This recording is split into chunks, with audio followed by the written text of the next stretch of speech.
Good evening. I will call this meeting of the Housing Authority for the City of Salem for Monday, January 24th, 2022 to order.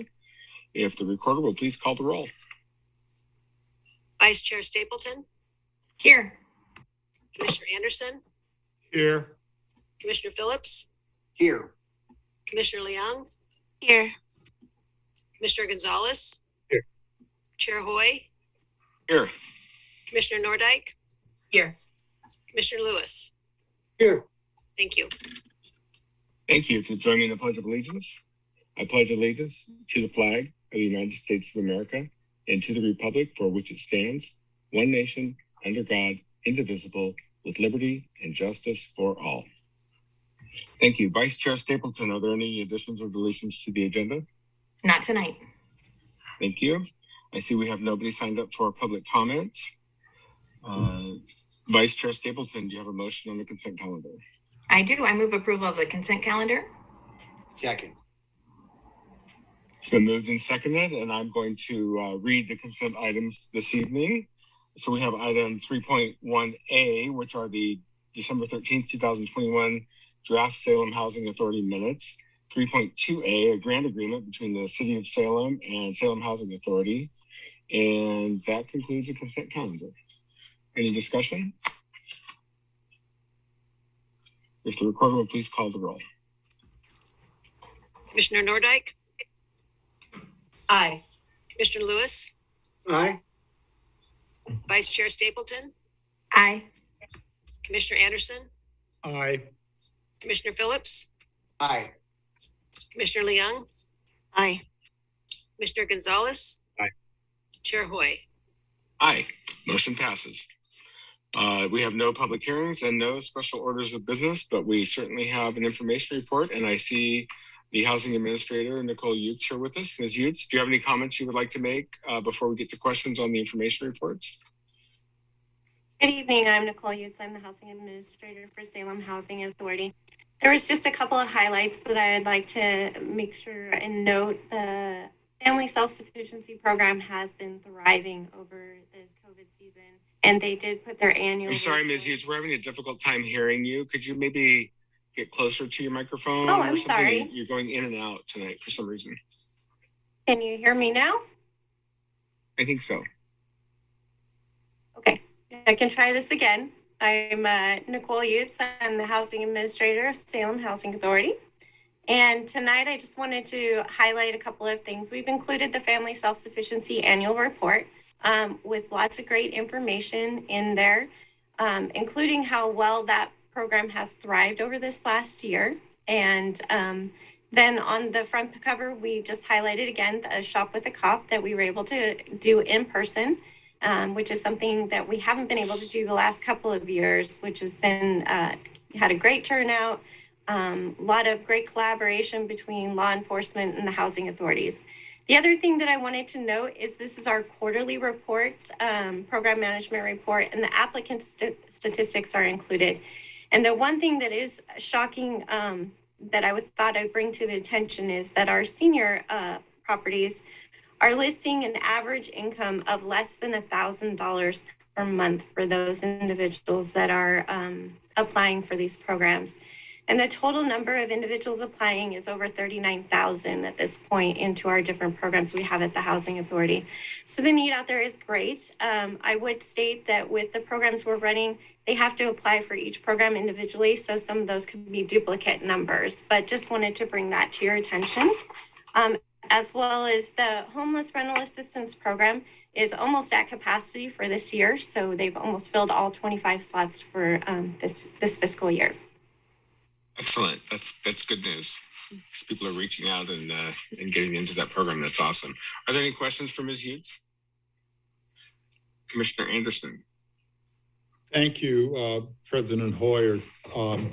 I really want to go back to, and I think this kind of relates to the fact that we have 39 applicants. We approved agenda item 3.2A, which is the grant agreement. We got some COVID-related funds, and looks like we're spending in a good way. And I wonder, Ms. Utes, if you could just talk a little bit about how we're going to use that funds and how helpful looks like it's $1 million, is to us working on the unsheltered and the underhoused people in our community.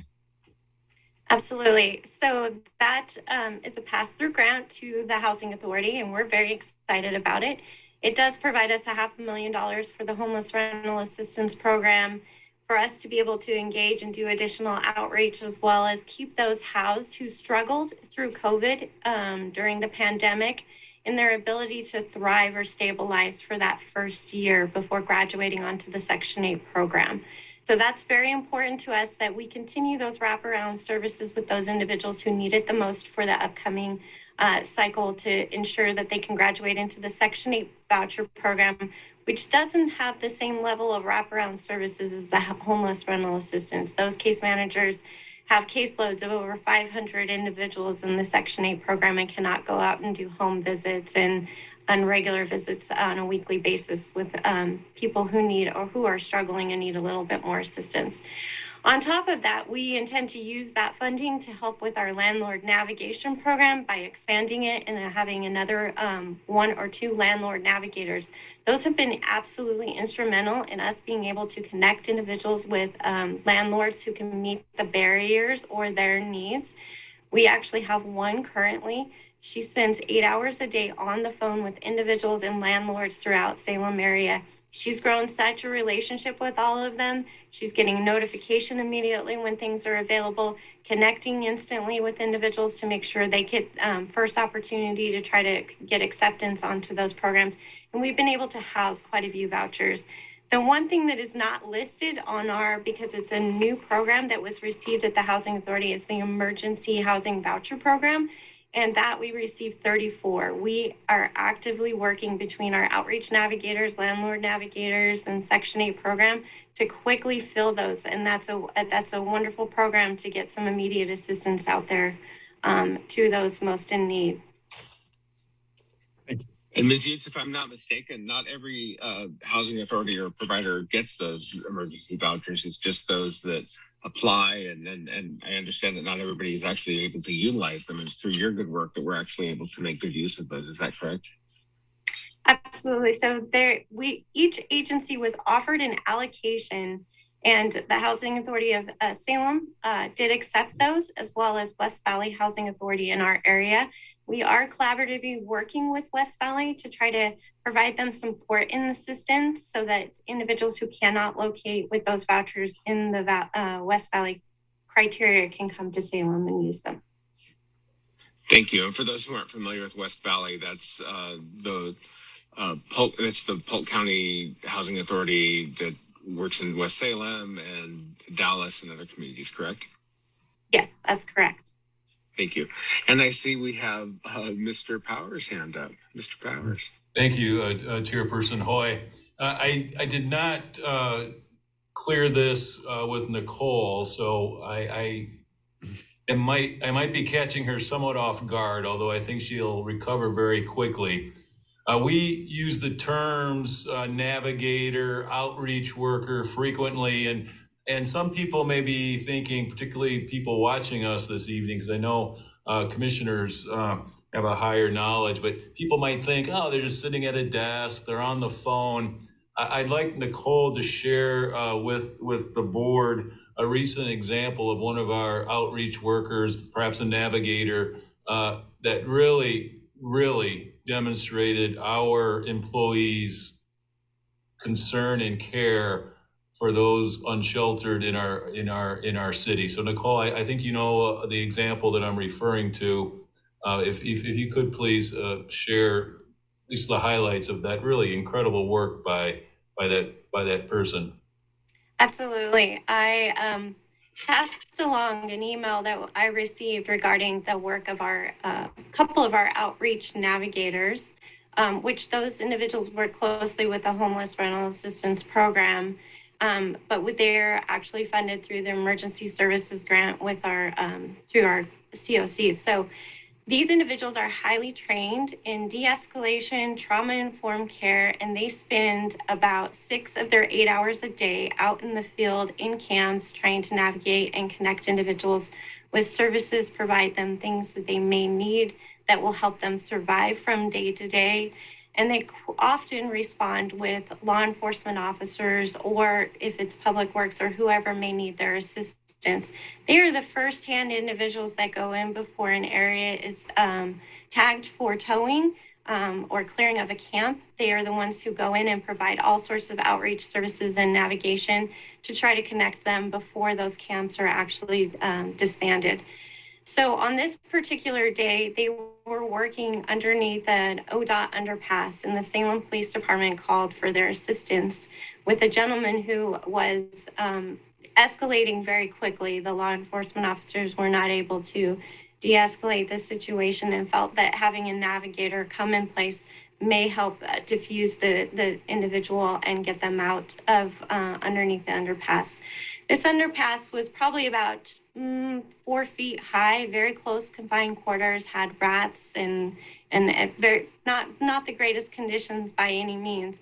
But our navigators were able to communicate, start talking collectively with the individuals, go underneath the underpass, gain his cooperation, and within 2 hours, they were able to get that person to come out from underneath the underpass and then cooperate. And he still is communicating with us on a regular basis. There are a lot of barriers that we need to solve in this particular situation, but they're working diligently with him and keeping him connected to better sheltering options and providing him the care and assistance that he needs to make good choices out there so that we can hopefully eventually get him into an apartment complex or onto the homeless rental assistance program or Redwood Crossings. Thank you, Ms. Utes. And I think that you're being a little bit generous in your description of the fine work that then, and the above and beyond work. As I read that email, the person was actually down in as it was described as a hole, which is a dirt hole, for 2 hours. And it was a rat infested area, working very hard to get this person out of that circumstance and into a better place. And thank goodness, I guess, first of all, I think the excellent judgment on the part of the Salem Police Department for using their great professional judgment to determine that somebody else could resolve this situation better. And then our housing navigator, who was able to use their skills and training and frankly, their compassion, which is a critical thing. It's something you don't really teach compassion. You either have it or you don't. And this person brought their compassion to their work and to that situation for a really, really remarkable resolution. And when I read that email, it was just kind of blown away by the story and the dedication and the great outcome. And the person that received the services is still connecting with us. And we hope that has a positive or an overall very positive outcome in the future. So I just wanted to thank you. Thank you to Mr. Powers for highlighting that. I wasn't sure how I was going to bring it up. I'm glad you did. And thank you, Ms. Utes, for telling that story. And please pass along our congratulations and thanks to the employee and all the employees at the Salem Housing Authority for the fine work. I know that, this one got highlighted, and there's probably a lot of stories that happen similarly to that, every week. But this one is the one that got highlighted at the Housing Authority Board, and I'm very grateful for that. But please pass along our thanks for all of the great work that the folks over there are doing. We really, really appreciate it. I will definitely. And you're right. This happens on a regular basis. And I do express my appreciation for the police department and their trust in working with us collaboratively on this, as well as our immediate needs station. I know that the officers have been coming. I see them go past my office window almost 2 or 3 times a day. So they have the compassion out there trying to get people connected to the needs that they need as well. But it's clear that they know when they can call on additional help if needed. Thank you. Commissioner Nordyke. Thank you, Commissioner Hoy, Ms. Utes and City Manager Powers. Thanks so much for bringing that up. It's wonderful to hear stories like that. Very inspiring and just more tangible proof of the good work being done. I'm curious, Ms. Utes, can you please remind me how many housing navigators do we currently have? And I'm also curious, what is the salary that we pay our housing navigators? Is it a range or is it by the hour? I'm just curious how these folks are compensated. So I'll have to look up their exact compensation levels. I can get that back to you, but I can tell you they are they're not salary employees, they're hourly employees. And currently we have positions for 3. We have 2 of them filled. One of them did seek other employment. So we will work to try to get that 3rd one filled. Great. Thank you so much. Thank you, Commissioner Leung. Thank you. Director Utz, again, thank you for all the work that you've been doing within the community. I had just one question specifically about the security deposit funds that are set aside. When I looked at the report, it looks like half of it has been expended already. Is there still funding available for people who might have just learned about the security deposit program to be able to apply? Absolutely. So our security deposit fund is actually usually more utilized than it is at this time of year. So we're doing a pretty good track right now. We've actually, with the emergency housing voucher program, that program through Housing and Urban Development came with barrier removal security deposit money. So we've been able to expend the funds received by Housing and Urban Development before reaching into our security deposit funding. But yes, anytime we can offer that, almost every one individual that comes through the door is offered that assistance. And the second question, how would somebody find out about it? I know we've talked about it before, but this is just another gentle reminder to people who may not have heard about this opportunity, and or individuals who might be a little shy or feel embarrassed about receiving and reaching out for services. So we include this in every single packet that we have, and part of our landlord navigator's position is to try to go through what might be those barriers. Coming up with security deposit is a barrier, then we definitely go over this program with them as well. But any individual can apply for this if they meet the criteria of the program off of our website at salemhousingor.com. And the last question, I'm sorry, now that you brought it up, and I realize that we haven't been following this, but every time that we're supposed to speak, we're supposed to start off with who we are. So Councilor Leung is speaking. And my question is, is one of the criteria for individuals to already be approved for a site, or can they apply if they're still looking? They can apply if they're still looking. And I'm sorry, this is Nicole Yates again. This Councilor Leung, thank you. And thank you, both of you, for those questions. I think those were very helpful in highlighting some important issues. I would also mention, for the Commission's knowledge, and also for Ms. Yates, in case you're not aware, but I'm aware of some legislation that is currently in the works that would actually provide, I don't know what the correct term is, but essentially it would allow renters to pay their security deposit on a monthly basis rather than in a big lump sum through the employment of it's basically an insurance company that the landlords would utilize. And I know that legislation is in the works. So something to keep an eye on and potentially advocate for if that's something that's interesting to you. So are there other questions? Commissioner Nordyke. Yes, thank you. I see for the funds that we are receiving from the Department of Administrative Services, the $1 million, is that above and beyond what we ordinarily receive for HRAP?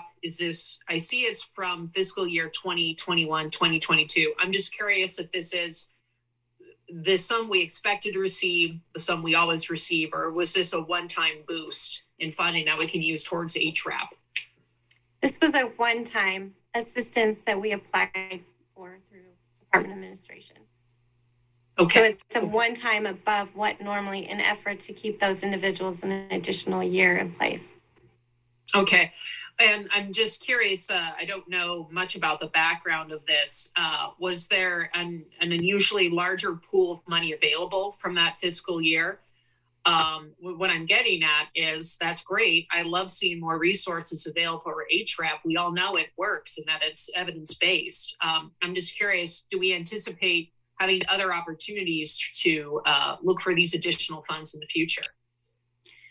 I believe this was a one-time assistance related to COVID-related funding received by the state of Oregon. I cannot be for certain on the level of the state of Oregon, but I can tell you that anytime the housing authorities finds any sort of funding we can apply for, we put our best foot forward to get that money.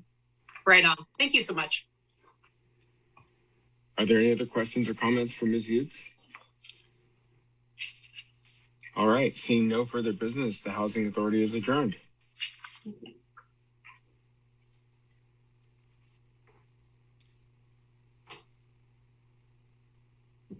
Well, good evening. I'm going to call this meeting of the City of Salem Urban Renewal Agency to order. If the recorder would please call a roll.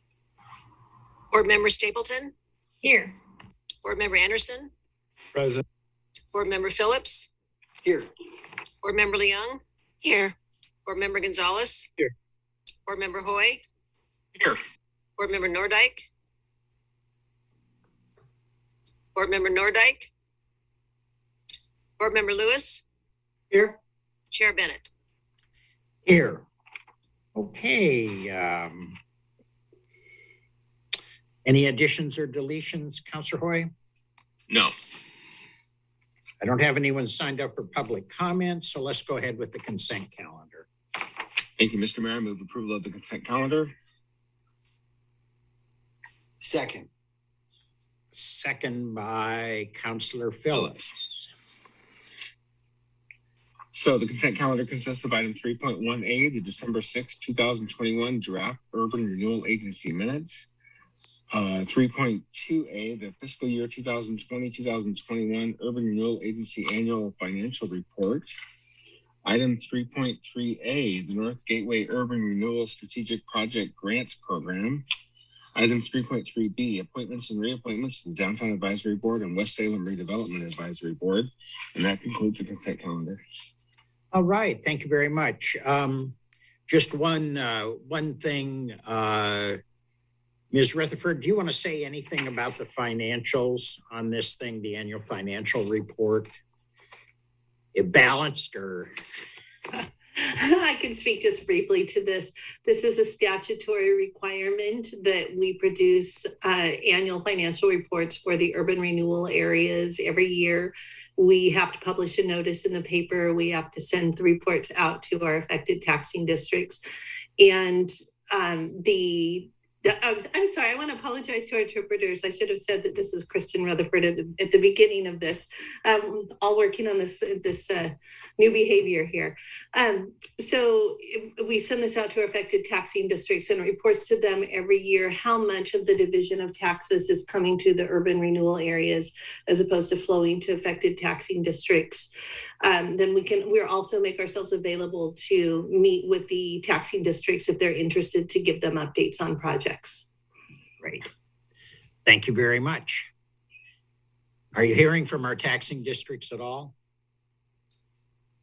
We have not heard from any of them so far this year. Great. Okay, thank you very much. Okay, we have a motion on the table. Is there any further discussion? If not, would the recorder please call a roll? Board Member Phillips, Aye. Board Member Leung, Aye. Board Member Gonzalez. Aye. Board Member Hoy, Aye. Board Member Nordike, Board Member Nordike, Board Member Lewis, Aye.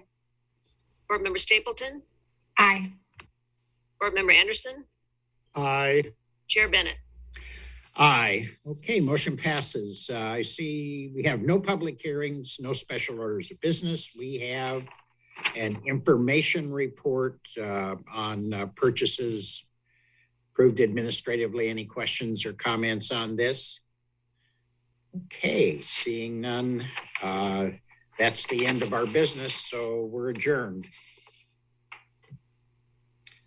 Call this meeting of the Salem City Council for January 24th to order. Any additions or, would please call the roll. Counselor Stapleton, Here. Counselor Anderson, Here. Counselor Phillips, Here. Counselor Leung, Here. Counselor Gonzalez. Here. Counselor Hoy, Here. Counselor Nordike, Counselor Nordike, Counselor Lewis, Here. Mayor Bennett. Here. Okay, any additions or deletions? No, however, I move we reorder the agenda, moving item 5A to 1.4. Second. Second by Lewis. Okay, that will move the Travel Salem report to us forward. Okay, if the recorder would please call the roll. Counselor Anderson, Aye. Counselor Phillips, Aye. Counselor Young. Aye. Counselor Gonzalez. Aye. Counselor Hoy, Aye. Counselor Nordike. Counselor Nordike. Counselor Lewis, Aye. Counselor Stapleton, Aye. Mayor Bennett. Aye, okay. Then we'll move on to council comments.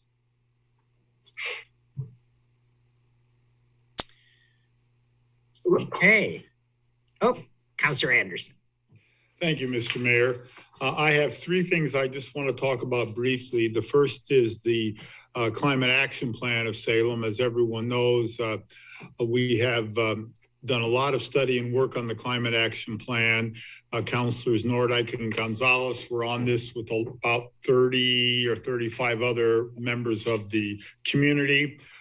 We've got a report from City Manager Powers that we will be looking at the first of the recommendations at the February 14th meeting, and in effect is kind of the low-hanging fruit, the things that we see we can do right now. And rather than the 180 recommendations that came out of this, we're going to take them, bite them off a chunk at a time, and the staff will be coming forward, and I hope to have comments from the citizens. The second two matters relate to two things that relate to policing and a safe community here. I've talked to the city manager, and I'm hoping that he or the police chief can talk about the recent training vehicle called Alt Night, which was not a vehicle, but it was a communication, a video, and there's been some concern about some of the contents of that video and how it relates to safe community policing. And I know that either Chief Womack or City Manager Powers can talk about that. And the next one is apparently there was some this thing called Reawakening America is on its way to Salem, because apparently it was too much for Deschutes County over in Bend and Prineville and Redmond, and it will be here in the beginning of April, and it's anti-vaccination, anti-mask, just a bunch of things, and I can see a lot of potential for some issues there. And I'd like just kind of a report from both the police chief or the city manager about the plans to deal with that kind of issue. Thank you. The first issue I want to understand, this is the one that showed up in a Willamette Week article. Is that the meme that showed up in a Willamette Week article? Well, that was one of the places, Mr. Mayor. Yeah. It showed up in a few other places too. Yeah, And sure. come to my attention, and I talked to the city manager, and he's prepared to discuss it, because one of the issues is, did the Salem police, what was their involvement in this? And my indication is that there was minimal involvement. But I'd like to see. Yeah, I'd like to get out to the public, because you bet. Mr. Powers, do you or Chief Womack want to give us a short version of what went on there? Yeah, certainly. I think Chief Womack can provide a little more detail, but I want to really emphasize what was just said by Councilor Anderson and by you, Mayor Bennett. That is, the Salem Police Department had no involvement with this report of an offensive, disrespectful meme or picture.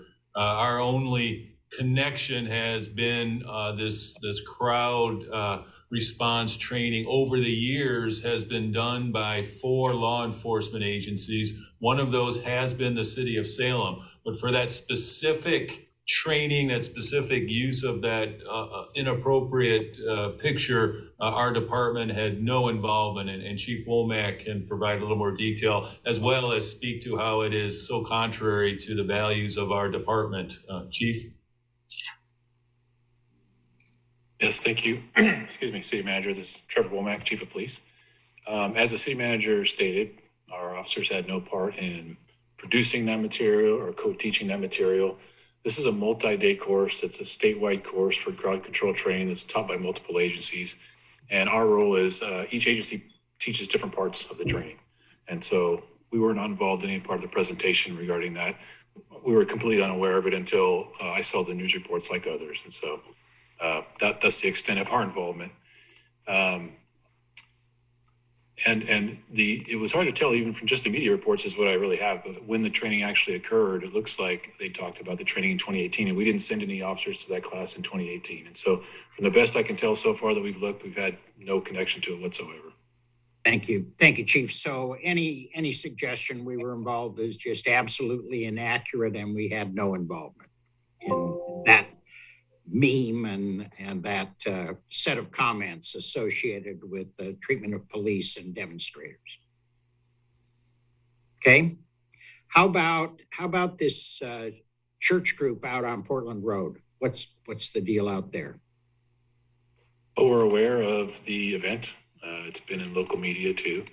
Okay. This is a private property event. So the City of Salem really has no regulatory authority over stopping the event or putting too many controls on the event. And so we're aware we're going to be monitoring as we do for any gathering or demonstration. And we'll make sure that we have resources available and prepared if needed. So as the event approaches, we'll continue to monitor. So it's a little over a month off. Will you keep us posted if this falls apart? Let us know if it doesn't occur, if we're headed toward it or not toward it. Seems like there's still some time there. Yes, it looks like it's for April 1st. Yeah, for folks to have second thought. April 1st. Really? You're not making that up, are you, Chief? You're not? Okay, Councilor Lewis. Yes, I want to thank you, Chief Womack, for being here tonight. Excuse me, but I also want to thank you for your quick response and press release earlier when you addressed this issue. I didn't hear anything in addition to that tonight. So for folks that missed it, there was a press release done, quite frankly, shortly after this happened. And I want to applaud the police department and Chief Womack for their great communication. Thank you. Very good. Anyone else? Yes. Councilor Phillips, another topic, or are you on the same topic? Oh, no, a new topic. Oh, excellent. Yeah. Thank you, Mayor Bennett. Trevor Phillips, City Councilor, Ward 3. My comments tonight will once again kind of be focused on COVID-19 and kind of the state of where we're at. I know, it's a real shocker. So, the news is not great. We are hopefully in the middle or maybe near a peak with the Omicron surge. The numbers out from today are not great. We've probably maxed out our ability to test. The percent positive has, been north of 22% every single day. On Friday, there were nearly 11,000 new cases just on that 24-hour reporting period Friday. And it's been about 8,000 new cases per day for a week or two. Which is, roughly 1 in 73 Oregonians getting COVID in the last, 7 to 9 days. So, this rate of infection is significant. It doesn't surprise me to hear that, hospitals have more patients admitted again. I think the state has over 1,000, maybe 1,045 admitted patients with COVID.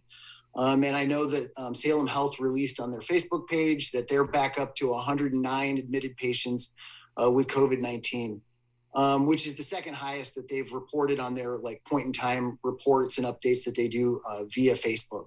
So, this is real. This is affecting, our friends, our families, our colleagues, here and at all of our work. So I just, the things really haven't changed in the sense of what you're supposed to do. If you can get fully vaccinated, get fully vaccinated. If you can get boosted, get a booster. That helps. Decrease your symptoms and risk of even, mild to moderate infection. And then, wear a mask when you're out in public. I think the CDC's finally kind of caught up to where a lot of us were, which is that, 3-ply masks are better than cloth masks. KN95s are a little bit better than that. or above. So just, use common sense, avoid large group gatherings, and do those common sense things. In terms of where to go to get a vaccine, still I've talked to the communications leaders at Salem Health, utilize their MyChart, the salemhealth.org website.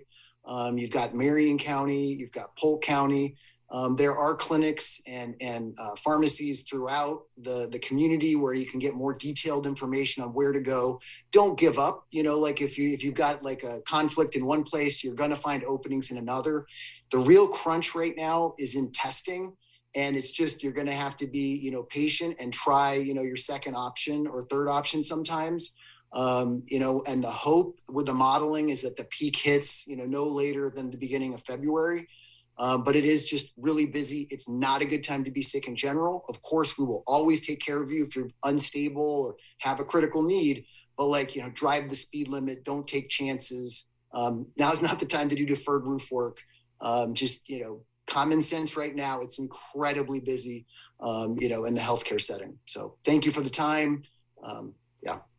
Thank you, Counselor. Anyone else? Counselor Gonzalez. Thank you, Mayor. Menye Zivati, Jose Gonzalez. As many know, I introduced myself in multiple languages to highlight our city's longtime diversity. Today, I spoke in the language of the Ukrainians, thinking of them and just what they're probably going through. And it reminded me, I spent some time in South Korea a few years ago. And as soon as they found out I was American, they couldn't tell where I was from. They immediately talked about, at that time, President Trump's stance towards North Korea. And what was really right under at the top of their minds, right there was their fear of an attack at any minute. Like they literally live with that stress. So I'm just thinking of the Ukrainian people and how they're going to sleep tonight thinking about that. On another note, some good news. On another board I sit on, Latino Business Alliance, we have set up a $100,000 seed fund that is going to become a revolving loan fund. We're working with the COG to develop a CDFI. In other words, all that means is Salem is going to have its own source of money to lend to small business entrepreneurs, existing businesses to grow their business. And that's something that Salem's never had. So it's something that's exciting. And I'll keep reporting and updating everybody on that. Thank you. Great. Thank you, Counselor. Counselor Young. Thank you, Mr. Mayor. I just had two comments, sort of echoing what Councilor Phillips had said earlier about the importance of getting the COVID-19 vaccine. My organization held a community event this past Saturday from 11 to 2 at Woodmansey Park over by the covered lot. It was a beautiful day. And we also had food boxes that were delivered from Kitchen on Court Street and COVID-19 vaccines for people ages 5 and older that was provided by Happy Dog. We ended up vaccinating over 61 people. And just as a reminder to people, there are many places still offering the COVID-19 vaccine. Please consider getting your vaccine. Please, if you're able to, get vaccinated, whether it's your first one or your booster shot. But if you're not able to, take the necessary precautions. I work for a nonprofit and we're still continuing to see high rates within our community. Please protect yourself and your loved ones and others by taking those cautions. I also want to highlight an event that's actually taking place tomorrow. It's a virtual event though, and it's through IRCO, which is an Immigrant Refugee Community Organization. And that organization itself is based in the Portland area, but then they also do a lot of outreach to other communities, and quite a bit of those individuals also are here in Salem. And so they are doing a virtual event starting at 5:45, but the program starts at 6, and it's free, and you can watch it on their YouTube or their Facebook page. And they're celebrating, uniting, and engaging Oregon's diverse Slavic and Eastern European community. And so please if you have some time tomorrow, look up that, and look up IRCO and look up their program. Thank you. Thank you. Councilor Nordyke. Thank you, folks. Just a short update, just to piggyback on some of the remarks. I always look forward to hearing Councilor Phillips' updates on COVID, given his expertise and insights into our pandemic.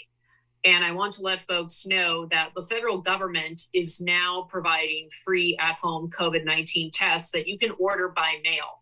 It's covidtests.gov.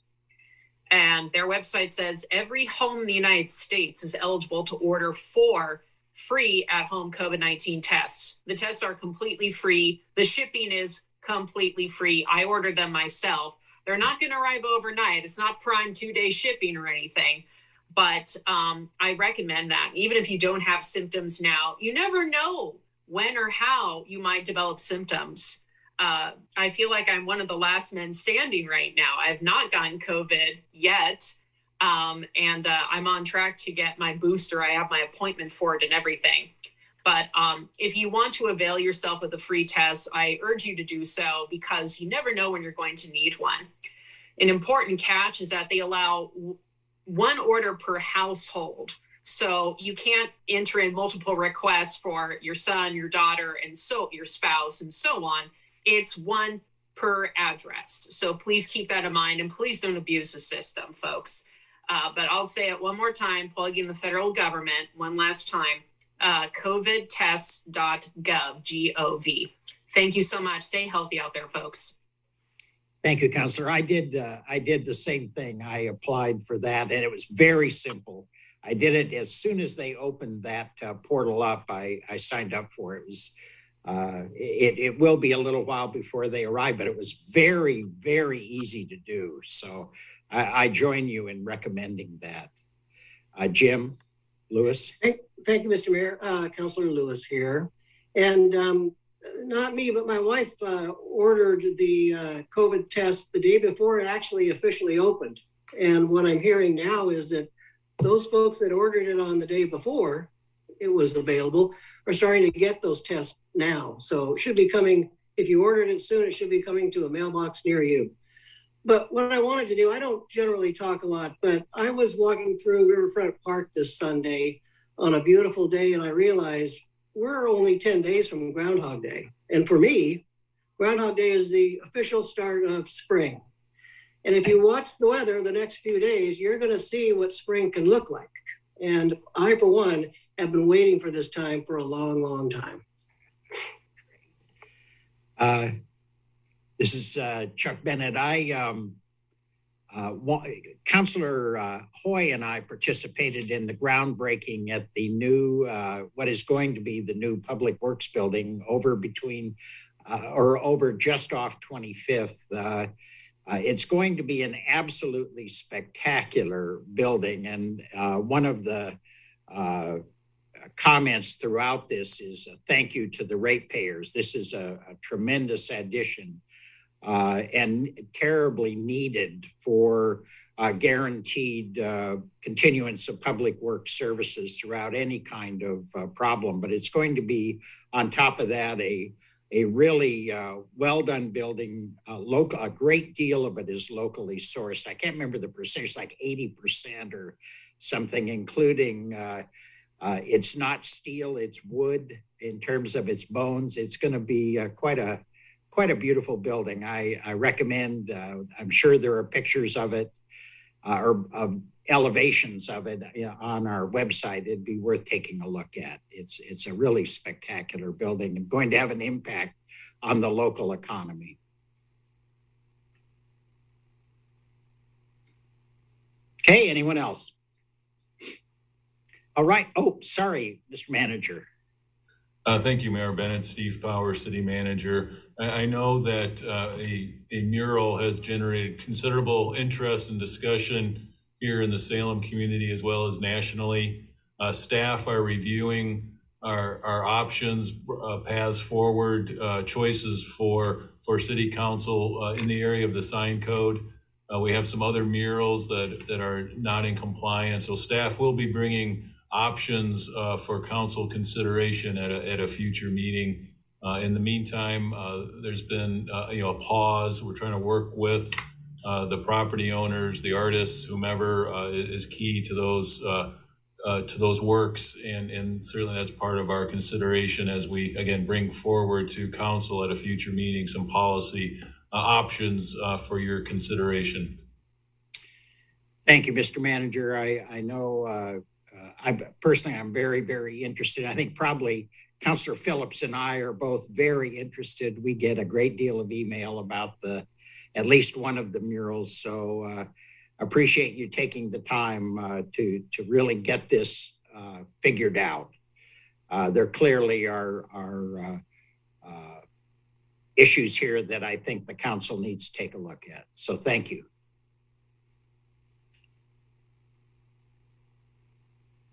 Okay, we'll move on then. I don't have any proclamations, but I do have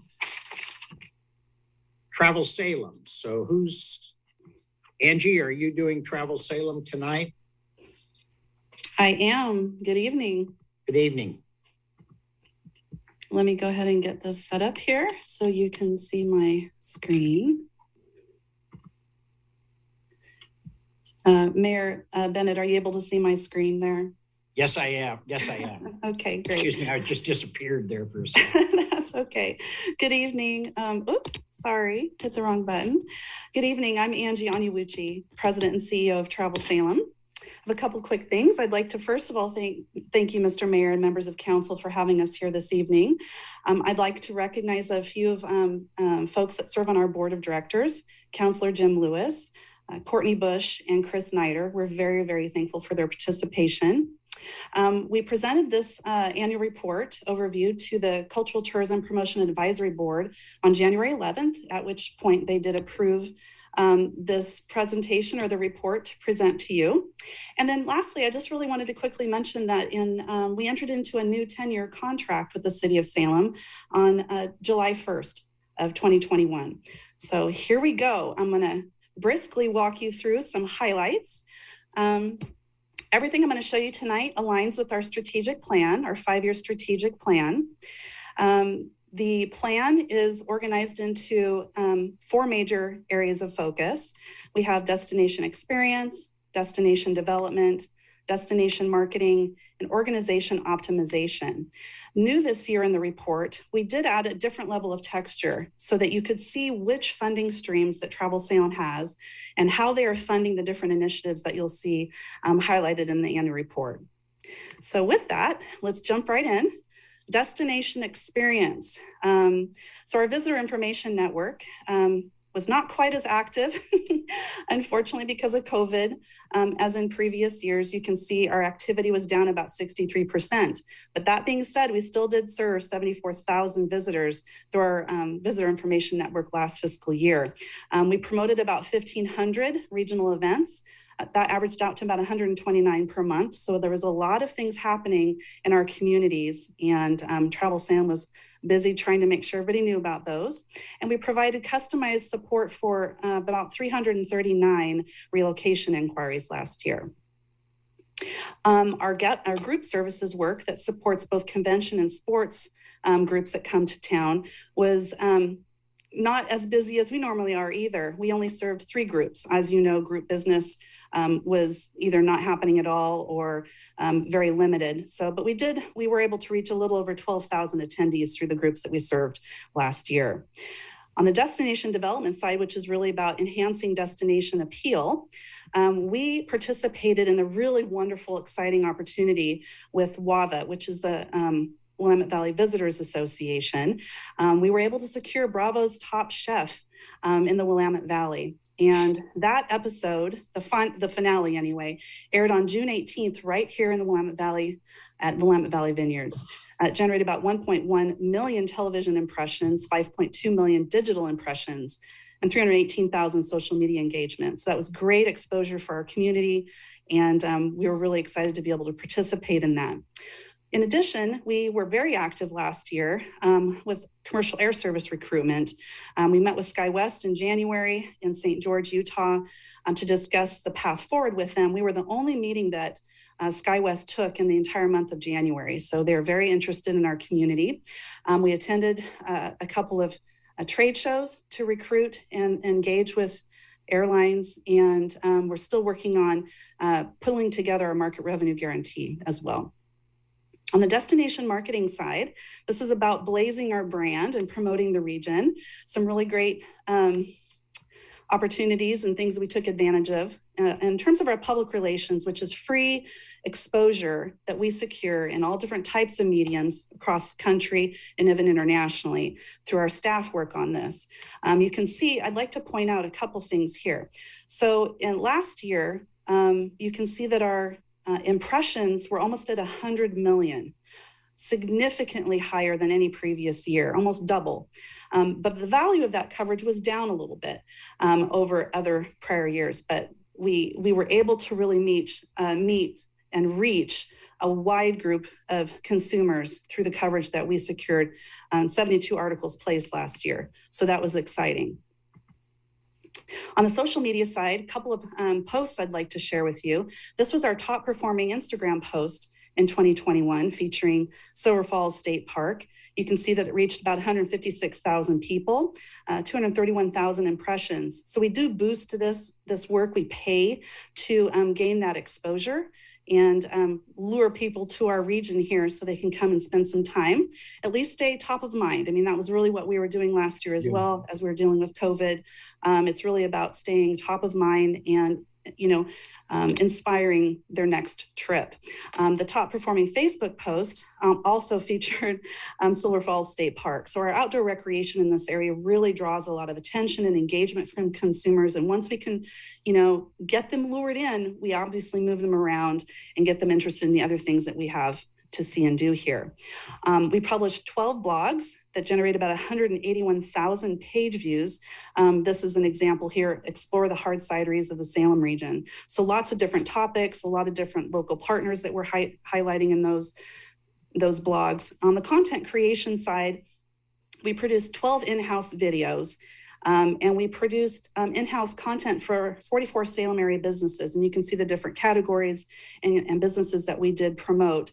We have an in-house amazing content creator, and he does a really good job highlighting the wonderful things to do in our community. On the online marketing side, we created a virtual visitor center because folks really weren't able to get out. And we wanted people to still be able to engage with our community and get similar types of resources should they have been able to come into the actual visitor center. We promoted this virtual visitor center out to 7,000 consumers using direct email, essentially, and generated about 2,400 page views on our website from that content. On the online marketing side, we did a complete renovation of travelsalem.com. A lot of other things were happening on the website. It really was our forward-facing front door to the world, as it always, but it was really important during COVID. So we were talking about real-time emergency wildfire and COVID-19 messaging on our website and how to experience the region safely. Our exposure online, you can see that it was roughly the same as what we garnered in 1920, so about 346,000 in user sessions.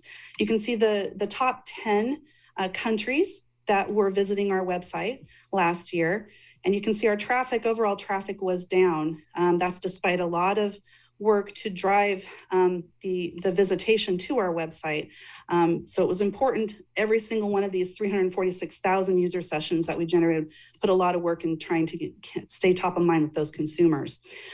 Resident engagement, we really launched into this last year. We partnered with the Urban Development Department to partner with them on their social media channels and so forth. We really wanted to engage and activate our residents in the community around issues related to tourism, and we worked with the Salem neighborhood associations as well to gather insights. When were residents going to feel comfortable welcoming visitors back into our community? So that was a conversation that we really valued last year, and we're continuing that engagement with our residents as we go forward. On the advertising side, we were advertising in two kind of buckets here. You can see on the convention side, these are the different publications we were advertising in. We received about 270,000 impressions through this. That's a lot of impressions because you have to think these are meeting planners across the country that we're targeting. So it's a much smaller targeted audience that we were reaching through our advertising. On the leisure side, more than 8.5 million impressions through the different advertising that we secured last year. That advertising was paid for the Salem Tourism Promotion Area. On the convention and group side, last year we had about $6.8 million in business that we generated for the community. For future years though, because we were facing forward again, trying to capture business in coming years, rebooking groups that were canceling for COVID and so forth. So we did almost about $18 million in future bookings. And we're still working those pieces of business to make sure that they do come. We held our very first Willamette Valley Open Pickleball Tournament. We are working to create the largest West Coast pickleball tournament. And we're competing with other destinations like Hawaii and some others, but we really feel that the location of Salem, being in wine country, our outdoor recreation provides a really unique experience for these folks. And our first event had about 115 participants. We're in the middle of producing our next one, which will also be in March. And we're looking at about doubling the attendance for that. We attended the Sports Express trade show in Myrtle Beach, which was an invitation-only trade show. And the logos that you see here are different rights holders that were at this trade show that we were able to sit down with and talk about what they needed to produce their events and see if we could host them here in Salem. I'm happy to say that this one right here, this USA weightlifting event, we are actually in talks with them right now for 2024. Why this one is exciting is that it would be about 1,000 to 1,500 athletes staying here for 9 days. That's a huge, huge event for this market. So we're very excited about it, and we're working that piece of business and others that you see here, but we actually just got news from them late last week. So we're really excited, and hopefully we can secure that event. On the organization optimization side, we produced something called the Market Barometer Report, which is directly targeting our lodging properties in Salem to assist them with planning and staffing and looking at regional and local trends so that they can forecast appropriately what's happening in the market, how are they pricing themselves, and so forth.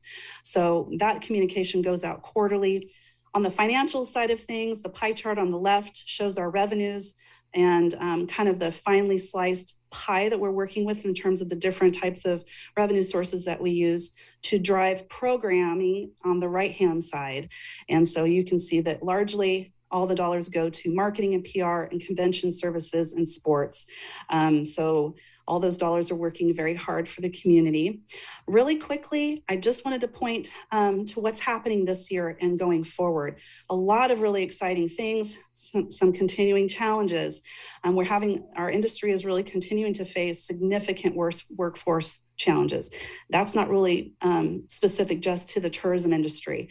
But we are all facing those challenges. And it was interesting, this Taco Bell ad here, this actually, I saw this when we were in California, but $14.25 per hour they're hiring at. And if you look at all the perks down here, the flexible hours, the paid time off, the 401k, the company paid scholarship program, training, discounts, health, dental, vision, and so forth, they're not playing. Panda Express, they're up to $21 an hour for their folks. So we as an industry are really having to look at how do we attract and maintain good talent to deliver the award-winning customer service that we're known for. But our lodging properties, our hoteliers, our restaurateurs, our retailers are really struggling to find qualified talent. And so we're trying to figure out how to manage that going forward. Obviously, we're watching the Omicron variant and what's happening there. Right now, the data is showing that there's a dichotomy with American travelers over their sentiment. They're concerned over the pandemic and the Omicron, but they're really very much still in love with travel. And so they're trying to figure out how to balance that. And we're trying to, play off of that as we keep our destination alive and top of mind as they make those decisions. Our destination will continue to be competitive based on our service brand, which is about delivering repeat business. There is a new visitor dynamic happening. Folks can work remotely and blend that time where they're working remotely with their vacation time. So we're seeing a lot of times now consumers, visitors are traveling for like 3 weeks. They take 3 weeks, they vacation the first week, they work remotely the second week, and they continue their vacation the third week. So we're trying to figure out how to position our destination to be able to capture that wonderful experience, because they can kind of unplug here and do all the wonderful things in our uncrowded spaces that we have in and around Salem.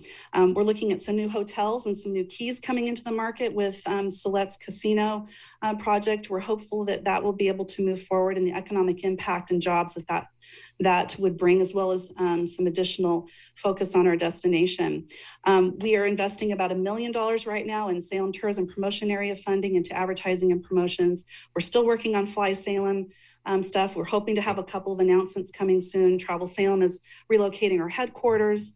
We're realigning our wine country plate region 1. We're working with MMGY, which is a global marketing company, to facilitate a planning process there. We are working with the cultural heritage sector, which is funded by our STPA funds as well. And we're doing some destination development staffing. So lastly, Ironman 70.3. coming back in July. We already have surpassed the number of registered athletes for our event coming this July than what we had last year. So it's going to be another spectacular year for Ironman. We're competing for convention and sports business. We've had 142 appointments in the last 3 months. We're working 20 proposals right now. And we're also planning a small market meetings familiarization tour. We're going to bring in 10 to 12 meeting planners into the market and tour them around and try to get them to commit their event to Salem. Thank you so much for allowing me to speak with you this evening. Thank you very much. Okay. Councilor Hoy. Thank you, Mr. Mayor, and thank you, Angie, for that really great presentation. You mentioned that you're relocating your headquarters. Can you tell me more about that? Where's that going? What's happening? What's going on there? Thank you, Councilor Hoy.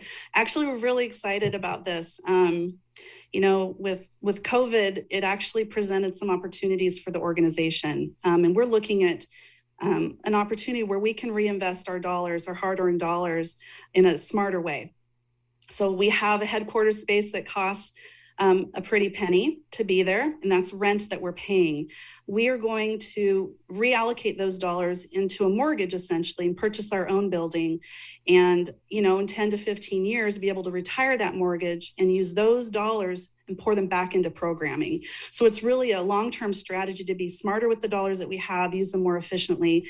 And the location that we're looking at is over there on Center Street. It's the old Chase Bank building. It's located at 630 Center Street.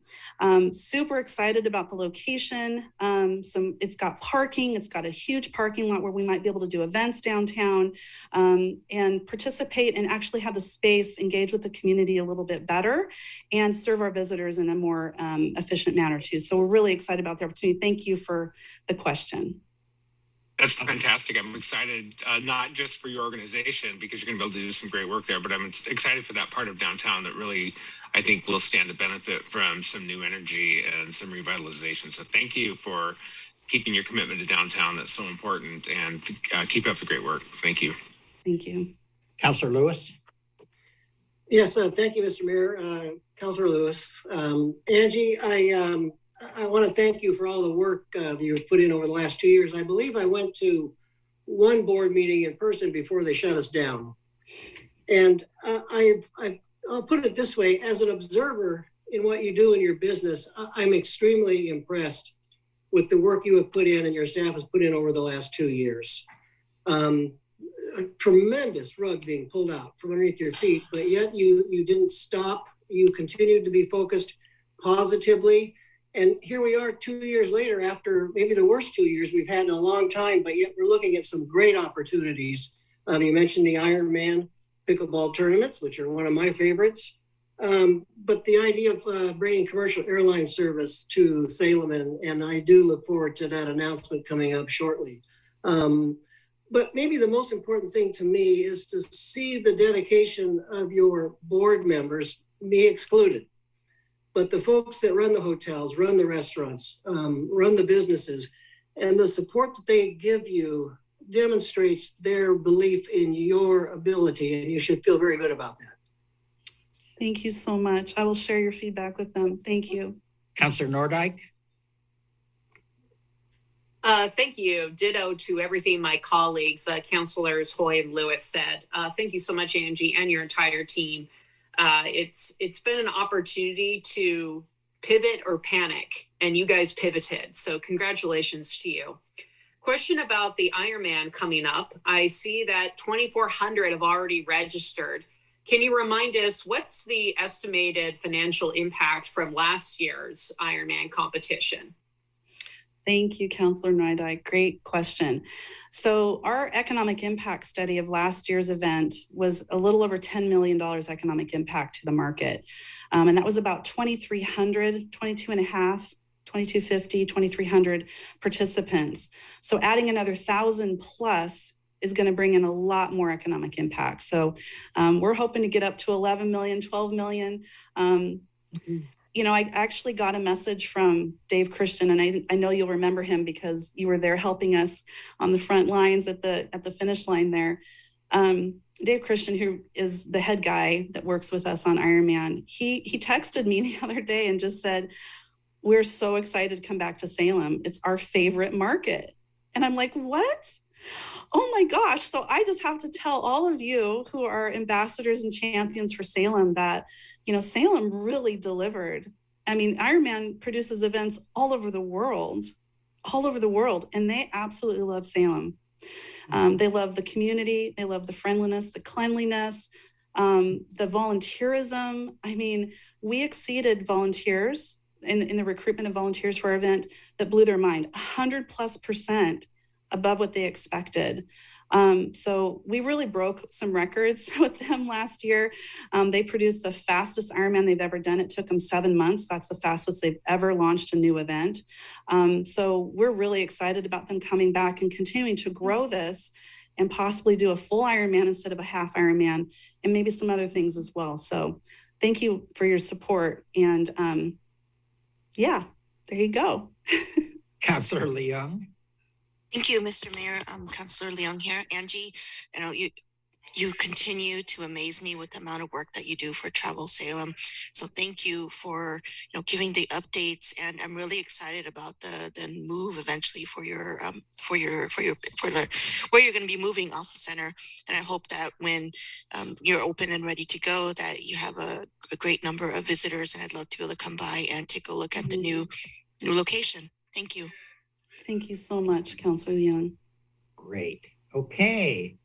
Excellent, Angie. Thank you very much. That was a really, really good report. Thanks a lot.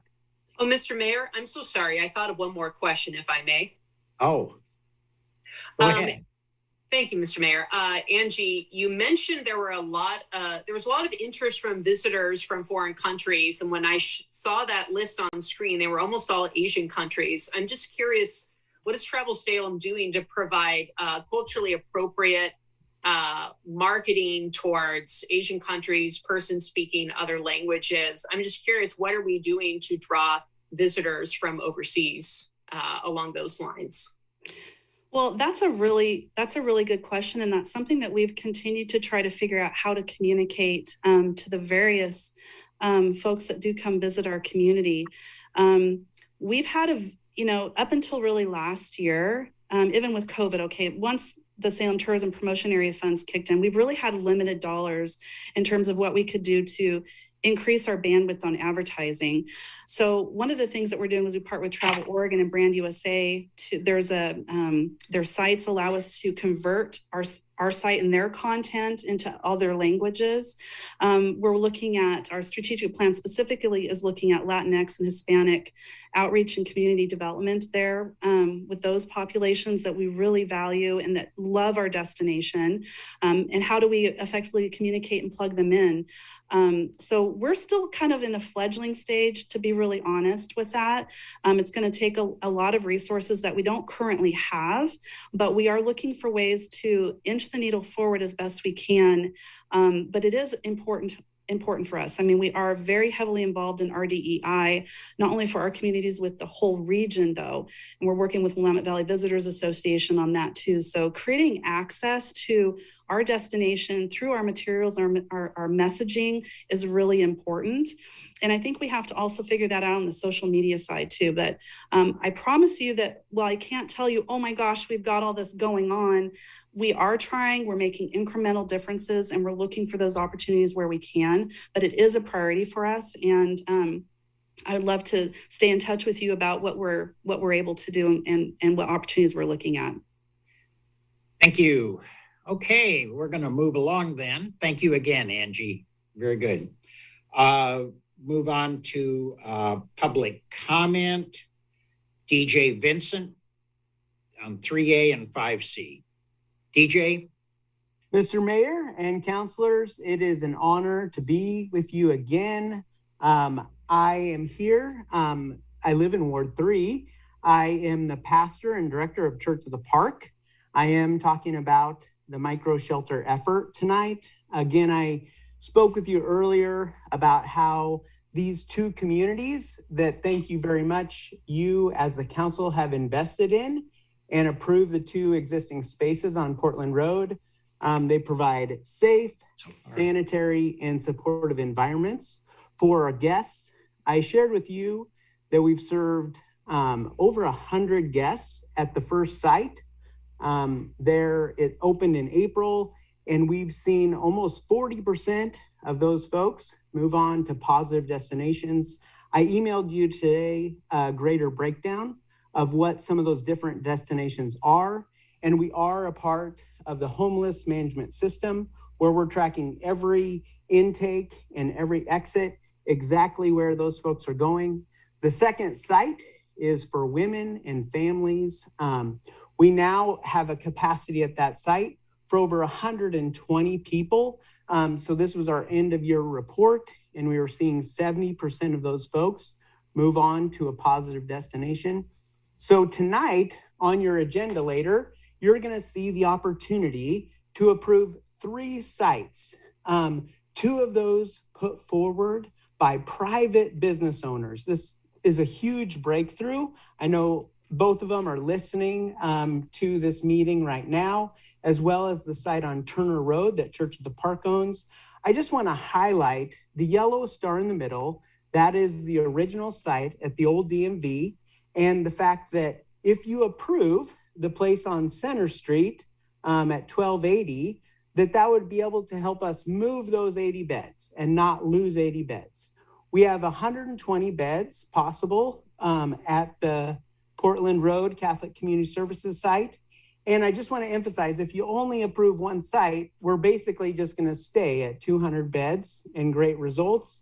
But if you can open the site on Front Street and approve it, find the funds for it, then we're going to move to 280 transitional beds, getting that 40% transition rate. I want to, again, thank community donors and highlight the fact that we have over 127 shelters ready to be built by local folks over in West Salem. And I want to let counselors know I'm hearing you. We are looking at diversifying our funding in 2022, the ability to bill Medicaid by the end of the year, pushing out operational community donor campaigns. And so you can see 2 sites come in, as you talked about in your budget report, 3.8 million, but 3 sites would be 5.3 million. So I hope that as you consider the item later today, you'll realize that micro shelter communities are a great way for us to move towards belonging for all of our unsheltered neighbors. Council President Hoy, the mayor had to step away. Looks like we have some questions for this current speaker, and then the next speaker is Terry Finch. Thank you, Mr. Powers. Councilor Lewis. Yes, thank you, Councilor Hoy. Jim Lewis, Salem City Council, Ward 8. DJ, thanks for coming. So I'm going to put this simply for you. It looks like we've got the shelters paid for, the actual buildings, and they can be produced in a relatively short amount of time. We have the potential sites that we'll talk about later tonight. So that leaves me with one question: the capacity to run all of those sites. Do you have that capacity today? Absolutely, we do. So we have been ready and excited to operationalize to open a 3rd site since December. So we have the management and we have the system created to get folks to work. We put 126 folks to work in 2021 through our system. So let me ask you, money aside, how long would it take you to prepare, set up, and have these 3 sites that we're talking about tonight occupied? 2 months. Thank you.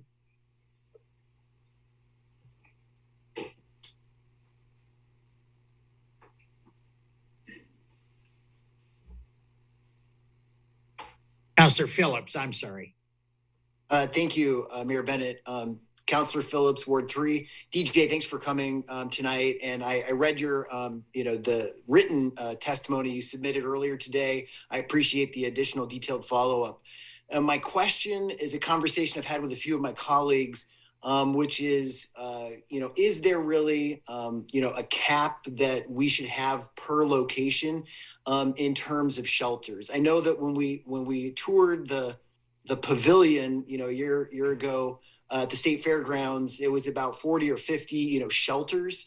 And I think it served about 100 people at a time. But is that the upper limit of what we're looking at? I sometimes get, I lose track. Are we talking about beds? Are we talking about shelter? Can you kind of help us break out, what's the ratio of shelters to beds? And is there a upper end that you're comfortable with or not comfortable with? The good work being done in collaboration with us, many meetings with the code department, they're talking about 40 shelter units, 40 units, which again, then you've got 80 beds. So 80 people, that is really a good spot. When we have 120, we're able to serve at Catholic Community Services. That is in 3 different environments. We've got the RV environment, we've got 30 shelters,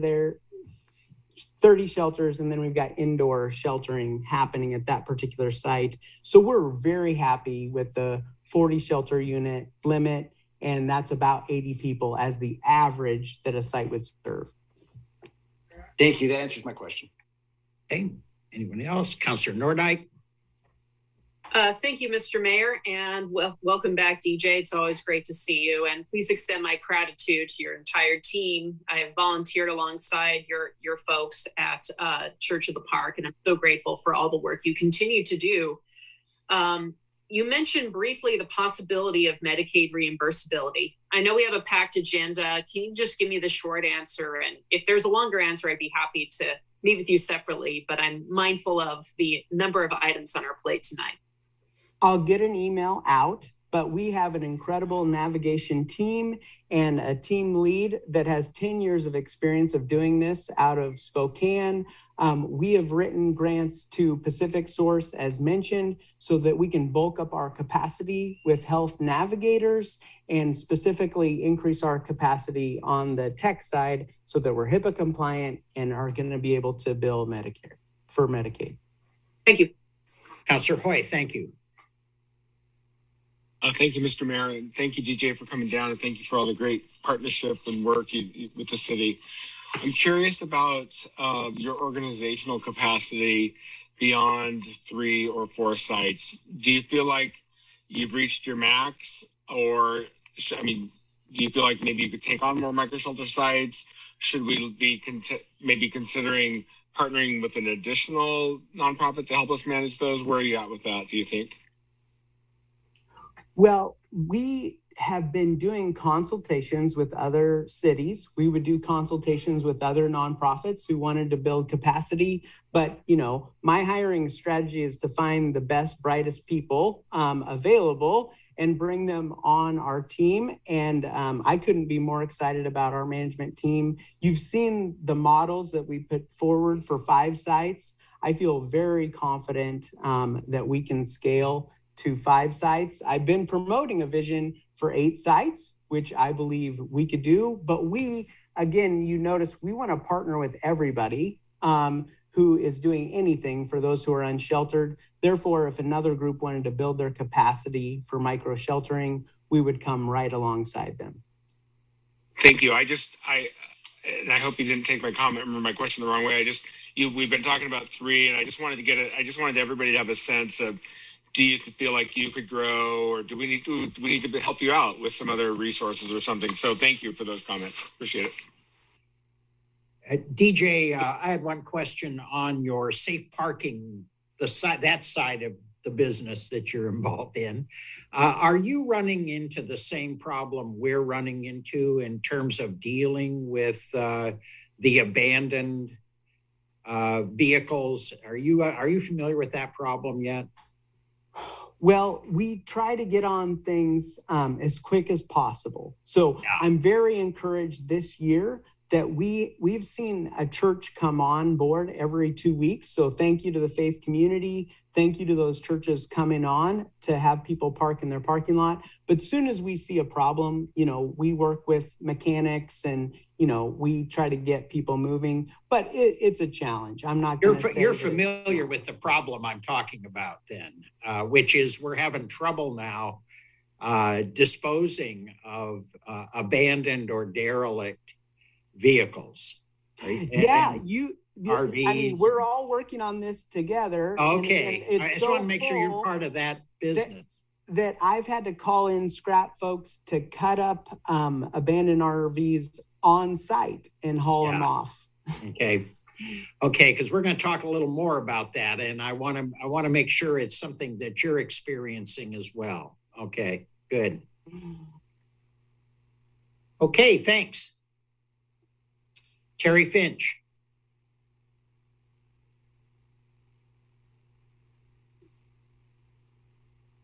Hi, I'm Terry Finch, and I own a property over kind of catty corner to the Safeway that's located at Center Street, and that's one of the locations that you're considering.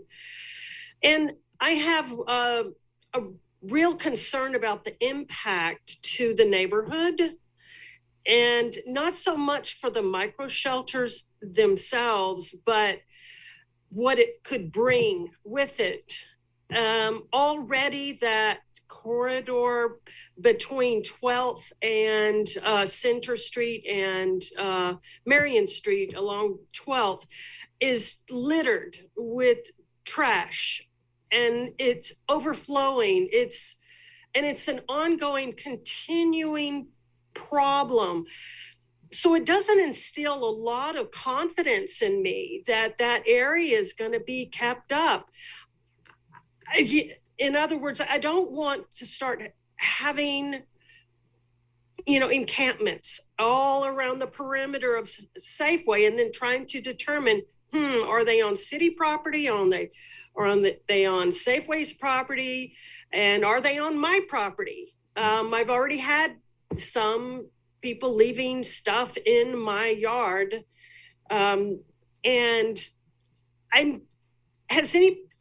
going to really impact my area. And what is the city going to do to keep encampments from sprouting up around that? And what is the city going to do about cleaning, making sure that trash is cleaned up? I clean it up as often as I can, but I'm one person and I can't do it all myself. And then lastly, the Northeast Salem seems to have the, dubious distinction of bearing the brunt of all the things that people don't want in their backyard. But we get it. Northeast Salem gets all of it. And right now, Northeast Salem has the micro shelters. They have the encampments. And when is Southeast Salem and West Salem going to kind of step up and share the brunt of this issue and this problem, ongoing problem that we have? It's not fair that everything is dumped in Northeast Salem. And that's how it feels to me. And I see it. And I see where there are no homeless people. I can count on one hand the number that I see in Southeast Salem. Thank you, Terry, very much. Is there any questions for Terry? Okay, thank you very much. Zachary Dablow. My name is Zachary Dablow, and I represent Riches Management, who operates the Forum Apartments. I'm here to provide testimony For the agenda item seeking to approve the 3 different microshelter sites, including the one at 1280 Center Street. It's less than 100 feet from the Forum, a busy 62-unit apartment complex that houses children, persons with disabilities, and seniors. While the concept of microsheltering seems one with promise, existing sites are in more remote locations, and this new round of considered sites, particularly 1280 Center Street, than far more densely populated or visited location. I'm here to urge the council to carefully consider the unique aspects of each property. And based on public meetings discussing these sites, details on the microshelter rollout works are works in progress, and fail to project the fallout of some of these gaps, which impact the health and safety of both the unsheltered and the community at large. More unsheltered citizens will seek entry to the village in capacity. Despite best intentions to receive applications at another location, the misunderstanding of or inability to reach the offsite admission office means that hopeful unsheltered applicants will amass near or at the facilities, but outside of its fences. I understand that the facilities in the site will be for the approved unsheltered only. As such, the site will attract a large crowd of unsheltered or other persons that cannot use the bathroom facilities, that are not subject to the plans for fencing, securing, or monitoring, and are not yet subject to behavioral expectations. These are persons of limited or no means that will be told to apply miles away at another facility. They have no meaningful means to quickly leave or return to wherever they traveled from. It is this anticipated massing outside of the site that poses risks, particularly at 1280 Center. Accordingly, my testimony opposes approving the site at 1280 Center, as this site is unique among those that are being contemplated for a couple of reasons. First, it's the only site directly abutted by 2 different multifamily dwellings. As such, the chances for conflict and the infringement on private property rights are much greater than in other locations. Current actions of unmanaged, unsheltered in this area have led to repeated trespassing, use of landscaped areas as de facto bathrooms, and conflict with property owners. Please do not dispatch officers for calls related to unmanaged unsheltered. The city cannot trespass the unmanaged unsheltered without an ability to identify them. When asked about overflow into neighboring properties at the Public Information Center session, the shelter operator confirmed that they will not provide information to the residents. This leaves nearby residents without a remedy to deal with the unmanaged unsheltered, whose presence will increase. Second, and highly alarming in terms of safety, are uncontrolled crowds amassing in such close proximity to a train line that abuts the western edge of the property. That train line is 30 miles an hour. Current ordinance has them run through the 12th Street intersections without horns. The possibility of train accidents exists at these crossings in the best of scenarios, but in this instance, crowds will form directly next to these already dangerous crossings, and I've seen nothing in any of the materials presented to the city that speaks to the heightened train danger specific to the 1280 Center Street site. Unless and until some plan has been put in place to address the anticipated crowds of applicants that will flock these microshelters, approval to implement on a site abutting a rail line and multi-use family dwellings shouldn't be approved. Thank you. Thank you, Mr. Dablo. Any questions? Councilor Hoy. Thank you, Mr. Mayor. Mr. Dablo, have you visited either of our other microshelter sites? I have not had the opportunity. I would encourage you to do so. I'm not familiar with any of our sites having crowds gathering near them, outside them, encampments outside them, or any of the things that you just described. I think that a lot of the fears and concerns tend to be with unmanaged homeless people, which, of course, there have been a number of those issues and concerns that the city continues to try to address and deal with. And this situation is exactly how we're trying to do it. We're trying to manage folks and get them into services that they need to prevent exactly what you're talking about. So I would just encourage you, I don't know what the council is going to do, but I would encourage you to visit one of the other sites and take a look. And I think that some of your fears will be allayed, because it's certainly not the situation where crowds are gathering and so forth. We have a nonprofit, you heard the director of it here a few minutes ago, and they do a very good job. And I'm very happy with the service they're providing the city. And I would encourage you to take a look so you can better understand what one of those sites looks like. Thank you. Yeah. One of those sites is also very close to the train line as well. We have not had a problem with that, but it's an interesting point you bring up. Appreciate your comments. And Mr. Mayor, if I could just make one follow-up comment just for Ms. Finch also. So our navigation center that's getting ready to open up in the next few months is actually in Southeast Salem. So I want people to be aware of that fact. And, I'm a resident of Northeast Salem, and I understand the concerns about focusing services in one particular area of town. And I think this council is committed to making sure that we spread these services out. So I appreciate people keeping that issue alive, though. I appreciate that, Councilor Hoy. I'm also a resident of Northeast Salem and have also represented it on the council. And it does get it does provide a lot of service and a lot of housing in this community. It's a large part of Salem. goes well beyond the inner Northeast to your area out further. I would point out that probably the largest, most impactful encampment, well, the two largest and most impactful encampments, and you'll hear about it here in a minute, one was in Southeast and one was in West Salem. They really, really had a tremendous impact. So the concept of them being trapped in Northeast and not in any other part of town, I think is pretty faulty at this point. Councilor Phillips. Thank you, Mayor Bennett and Zachary. Thank you for your testimony. I echo everything that was said by Mayor Bennett and Councilor Hoy, but my question is kind of focused on, constructive solutions. I mean, it's my opinion that managed camping is very different, or managed shelters with services is very different than the unmanaged things we've seen in, the South Gateway Park and West Salem Walls Marine Park. So, I understand the fear, but in your, list of things you were worried about, one of them was response from the city, be it police or in some other form. If, council or the city of Salem could come up with a more consistent contact to kind of help remedy those nearby, neighbors to these new communities that we're proposing, would that, withdraw? Was that enough to assuage your fear, or would you still have the opposition you currently have? Well, I think you raise an interesting point, but the sort of catch-22 where residents find themselves in right now is certainly a big part of the opposition.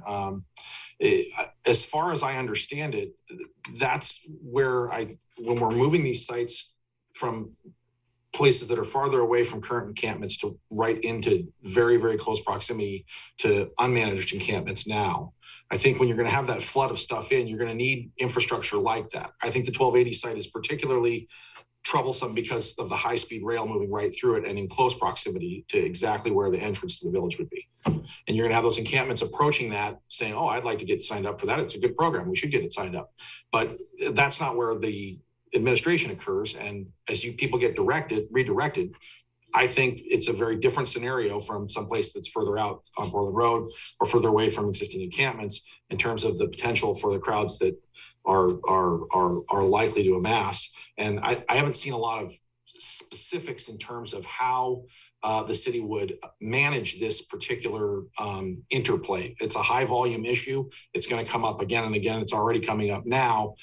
So far, it seems to be a limited resource issue. And I understand that Mr. Vincent's concern is I can't get too tied in with what's going on outside the fences because I need to take care of what's inside the fences. Nevertheless, that's the situation that's going to be created. Okay. All right. Thank you very much, Corey Poole.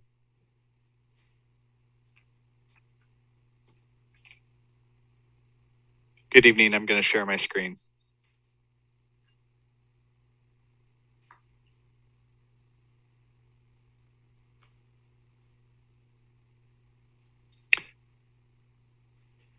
Thank you, Mr. Mayor and esteemed councilors. I'm addressing item 5C. My name is Corey Poole. My business address is 3100 Turner Road Southeast, and I am the chair of the Simca Neighborhood Association. The photos you see were taken today. I'm here to address the proposed homeless shelter sites at 2410 Turner Road Southeast.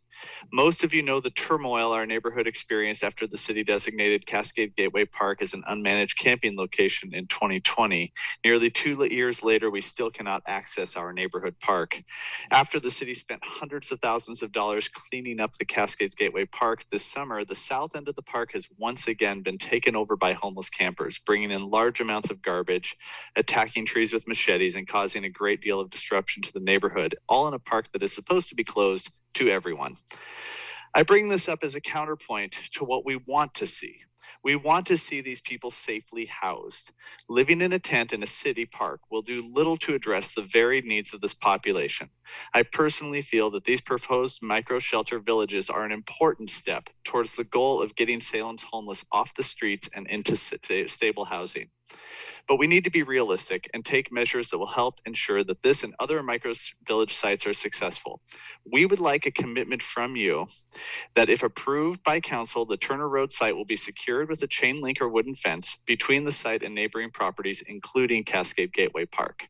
For the safety of our neighbors, we would like to see a strictly enforced no camping buffer around the micro village. I propose 500 yards to reduce or eliminate camping in Cascades Gateway Park. We would like to see 24-hour security staff on site, and importantly for the peace and recovery of the people housed there, we would like to see the site access limited to Church in the Park staff, volunteers, and those being housed at the site. No drop-in or services provided there. We would like to see, finally, I'd like to challenge each of you to help this homeless crisis by working with city staff to locate micro village sites in each of your wards. No ward should be excluded. Effective management of this and other service locations will help alleviate concerns that any neighborhood would have in hosting one of these micro villages. We, the neighbors of Semka, look forward to being active partners and to help solve our housing crisis. Please bring us to the table and communicate with us. Thank you very much, Corey. Those are really interesting proposals. I think they fit well with, I think, what our expectations really have to be if there is going to be a look at some of these sites, and certainly out there, we just can't have that accompanied by an unmanaged campground in Cascade Gateway. The two do not fit together. So hopefully we can figure out how to get that accomplished. I think as we listen to the discussion, particularly I hope from Gretchen Bennett this evening, we'll understand what some of the additional pieces of this broader issue are starting to look like. And it isn't just let's cite these little houses. We have got to figure out a way to deal with these broader issues like the ones you're bringing up. So I really appreciate your comments. Anyone else? Okay, that's who I have signed up. I do have one other person signed up for issues not on the agenda. I'd ask your permission to let me call him up. It's Peter Burgell. Any problem? Okay, Peter. Thank you very much, Mr. Mayor. Go ahead, Peter. Okay, Mr. Mayor and members of the council, my name is Peter Burgell and I live at 1850 Saginaw Street South in Salem. And I want to thank you for the opportunity to bring this topic before you. This past Saturday was the first anniversary of the entering into force of the UN Treaty on the Prohibition of Nuclear Weapons, sometimes known as the TPNW. Noting that significant anniversary, I thought it would be an ideal time to bring before the council a topic which I have spoken to several of you about in the past, and that is passing a council resolution in support of this exciting treaty. Many of us in my generation grew up being required to hide under our school desks in the event of a nuclear attack. In the intervening decades, a quotation from President Ronald Reagan has become conventional wisdom. That quotation is, "A nuclear war cannot be won and must never be fought." Indeed, the 5 nations with the largest nuclear weapon arsenals issued a statement using those very words just this January 3rd. Nevertheless, none of those nations, nor the other 4 nuclear-armed states, has signed the TPNW. And that is why the message needs to come forth from the nation's grassroots that Americans want to be free of the threat of nuclear annihilation and want our country to engage in whatever diplomatic efforts it will require to get all the nuclear nations to sign, ratify, and implement the TPNW. Now, many cities and a few states have already passed resolutions such as the one I'm proposing to you today. Minneapolis and Boston are 2 of the most recent, and Oregon is among the states that have done so. In fact, the language of 2019's Senate Joint Memorial Number 5, which was passed, would be a fine model for Salem's resolution. And incidentally, Portland is also among the cities that have passed one of these resolutions. In the written testimony that I submitted to you, there are links to the states and cities that have passed these resolutions, as well as a link to the text of the Senate Joint Memorial 5 from 2019. As I helped draft and lobby for the Senate Joint Memorial number 5, I stand ready to work with the members of the council and or with city staff to adapt and update this document in order to bring it to an early council vote. Because of its responsibility, because it is the responsibility of the council to do all in its power. Peter, I really appreciate you being here this evening. We will have staff contacting you to start pulling together a proposal for the council to take a look at. Great. We'll go ahead. Delighted to hear that, Mr. Mayor. Yeah, you bet. I grew up under the desk too, Peter. Yeah. Mine was up by Spokane, and we had a huge target painted on us.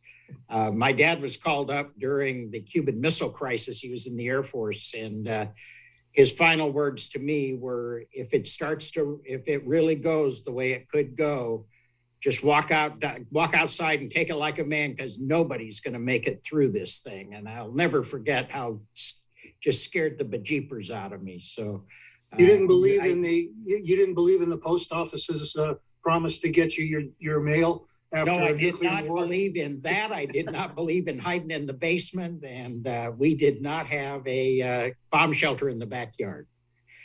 We were some of the few in Spokane who I think had a pretty realistic view of just how devastating that kind of event would be. So, Peter, I really appreciate you bringing this forward. Thank you. Well, thank you for your attention, Mr. Mayor, and I hope the council will move quickly on it. We will. Excuse me, Mr. Mayor. This Yes. is Ruthie. We have one more person who needs to make some public testimony. They got left off the list. His name is Blake Whitson. Okay, thank you. Thank you very much again, Peter. Mr. Whitson, you're on. Thank you, Mayor Bennett and members of the council. My name is Blake Whitson, and I represent the Salem Elks Lodge on Turner Road, next door actually to the church at the park property. And what I want to say first is, much like Corey Poole mentioned, we appreciate the move towards the micro shelters as housing for those who are currently unhoused and as a positive step forward. And what I also want to say is we also recognize that amongst the unhoused, that not every person who is unhoused presents a risk to somebody, that they're not a danger or a threat or out committing criminal activities or other activities that are negatively impacting businesses and property owners. However, those that are having a significant impact, particularly to us. You saw in Mr. Poole's pictures an RV park in the background of several of those. That's the RV park at our property. And on a regular basis for the last 2 years, in addition to dealing with the COVID pandemic, which as a 501c8, we did on our own with absolutely no ability to qualify for relief funds, we've also been dealing with this homelessness epidemic at our property as well. On a regular basis, we have items that are stolen from the residents in our park, from our members. We've had vehicles broke into, our building broke into. And I want to say property theft is one thing, and it's kind of a minor thing.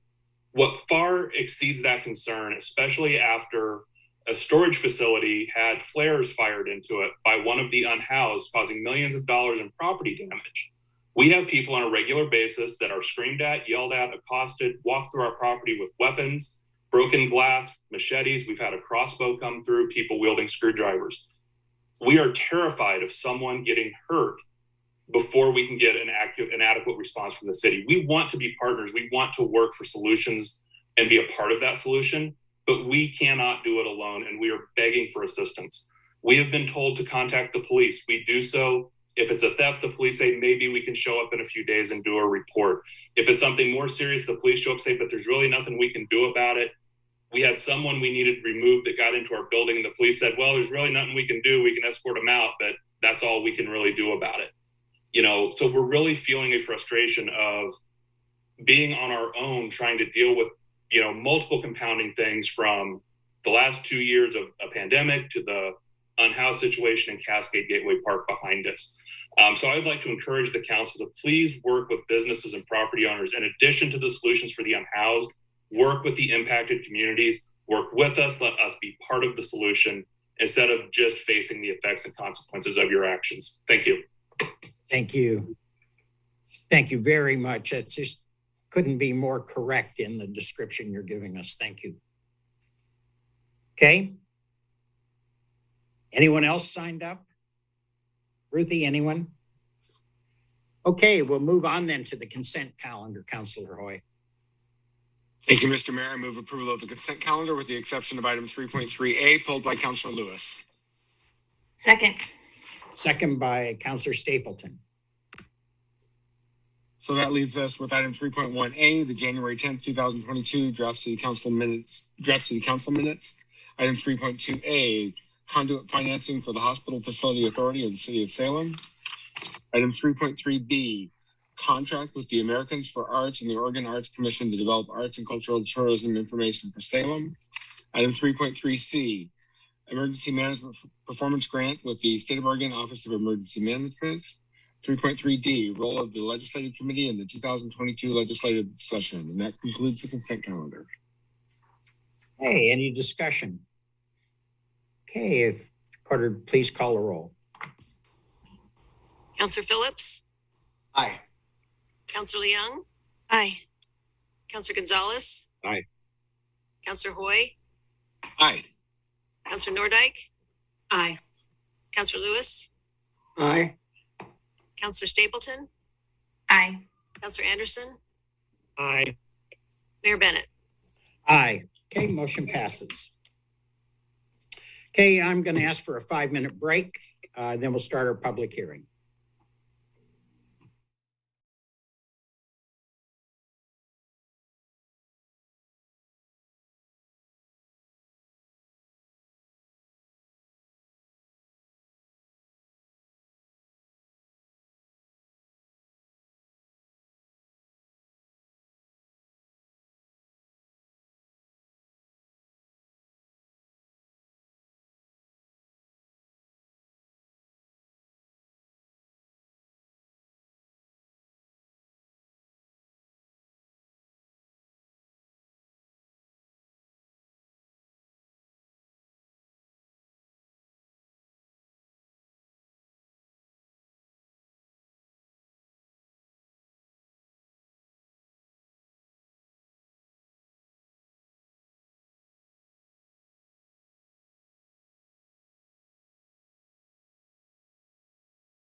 call us back to order and we'll move forward on public hearing. I'm going to open a public hearing regarding an amendment to the criteria for a major city-initiated comprehensive plan map amendment. Ruthie, do you want to take us there?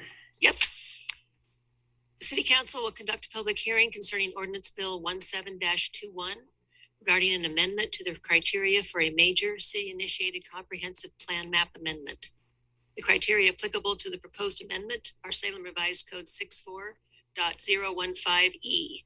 Testimony must be directed towards the identified criteria or other criteria the person believed to apply to the decision. The hearing will be conducted with the staff presentation first, followed by other interested persons. Neighborhood associations are limited to 5 minutes per association per testimony. Individuals testifying are limited to 3 minutes. All right, thank you very much. Who's staff? Julie, are you? Yep, that is me. Okay. So Julie Warnicki, Transportation Planning Manager with the Public Works Department. And I am going to attempt to share my screen.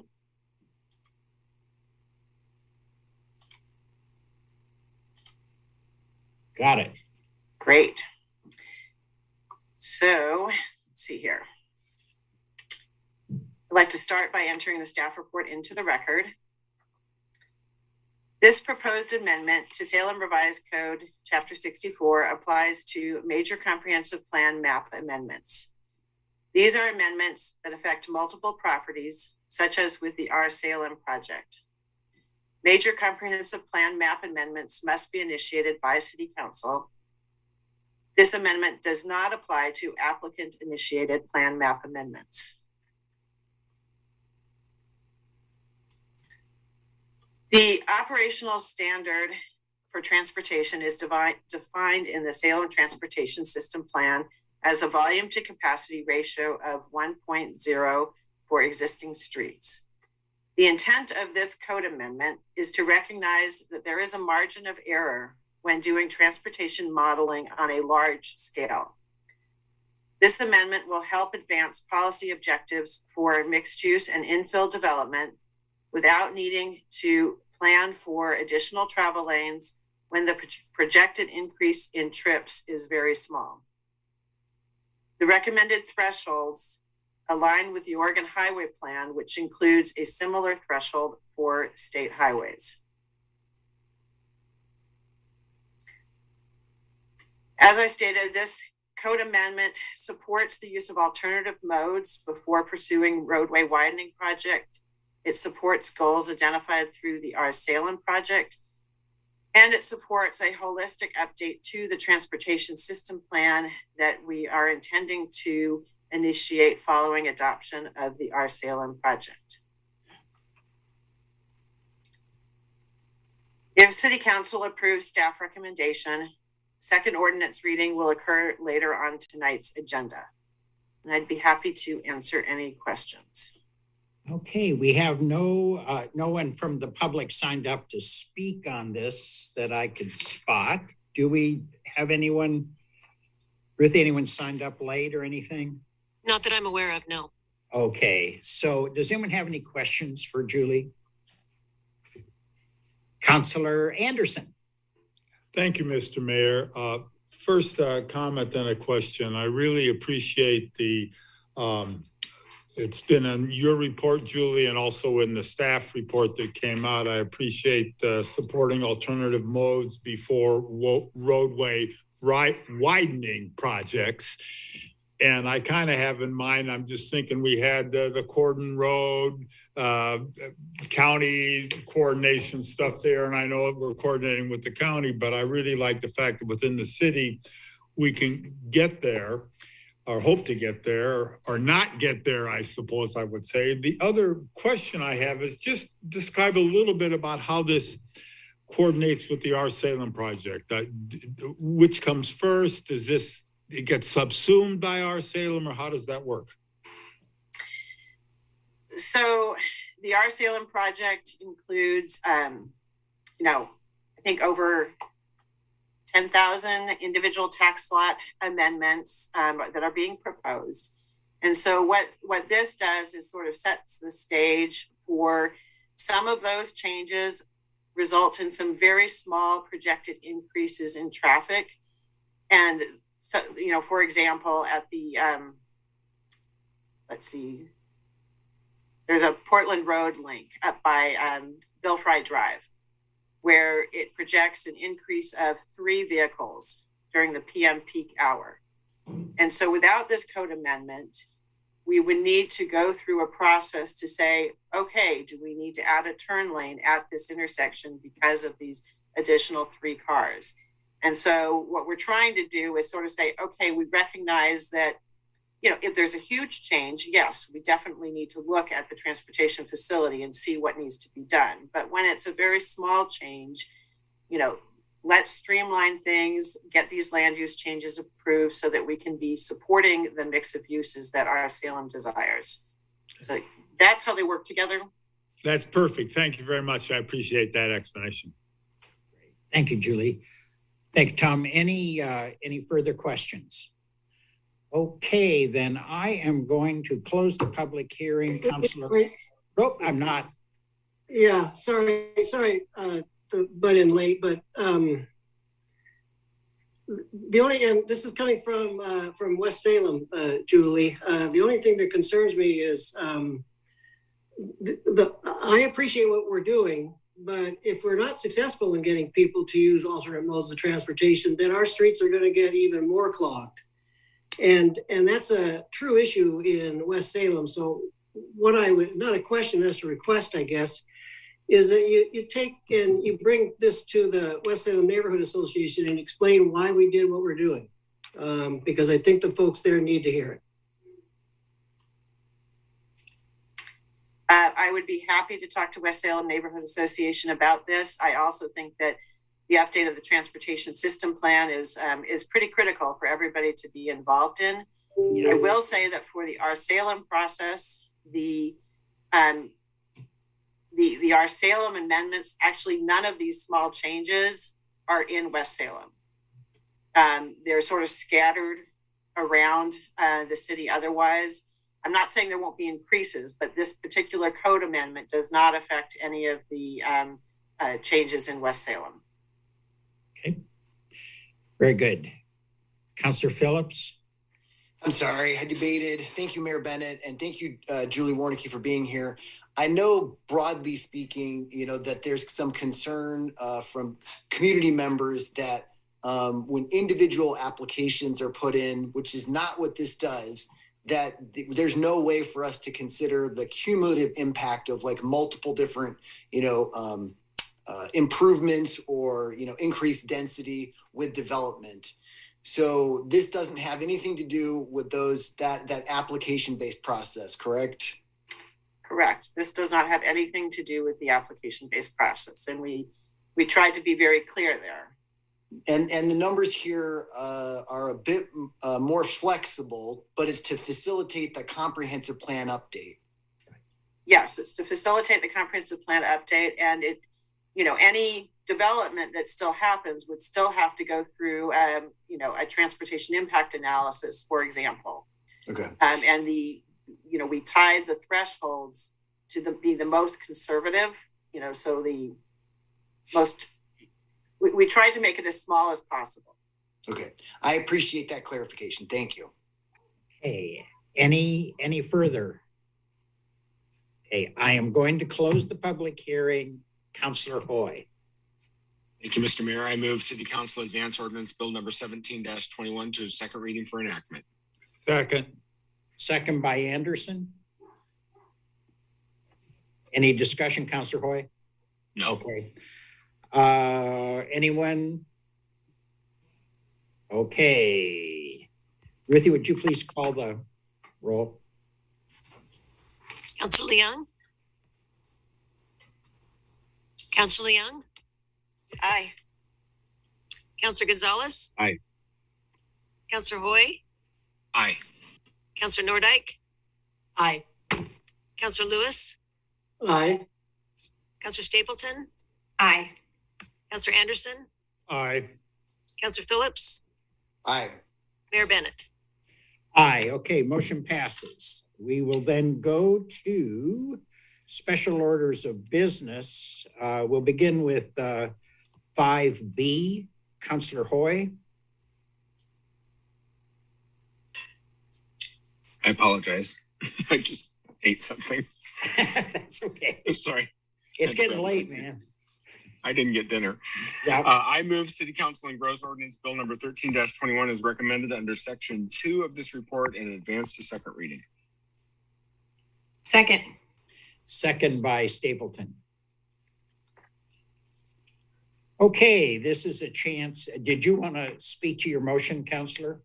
I was just going to sort of tee it up. I'm hoping that staff's prepared to kind of summarize it in more detail, but essentially my motion takes all of the work that staff did initially and considers all of the input that council made, members of the public made, and there was some work, some very detailed work between staff and various groups, like the home builders, the developers, others, and those I believe most of those recommendations or requests from those groups are incorporated in my motion. Councilor Phillips and I had a very productive meeting several weeks ago with members of the Home Builders Association and developers, and I believe that, as I understood their requests and suggestions to us, that those things were incorporated in there as well. And so I think that this is a pretty significant change for us. And I think that the work that's been done overall, certainly from the beginning, and then these amendments since our last discussion of this topic, I think we've gotten to a really good place. I think it's going to have a significant impact on saving more trees, but also providing our developers with the flexibility they need so they can develop the land that continues to need to be filled within Salem. So I'm very happy with where this came out, and I'm looking forward to voting for it. Anyone else? Councilor Stapleton. Thank you so much, Mr. Mayor. This is Virginia Stapleton, Ward 1.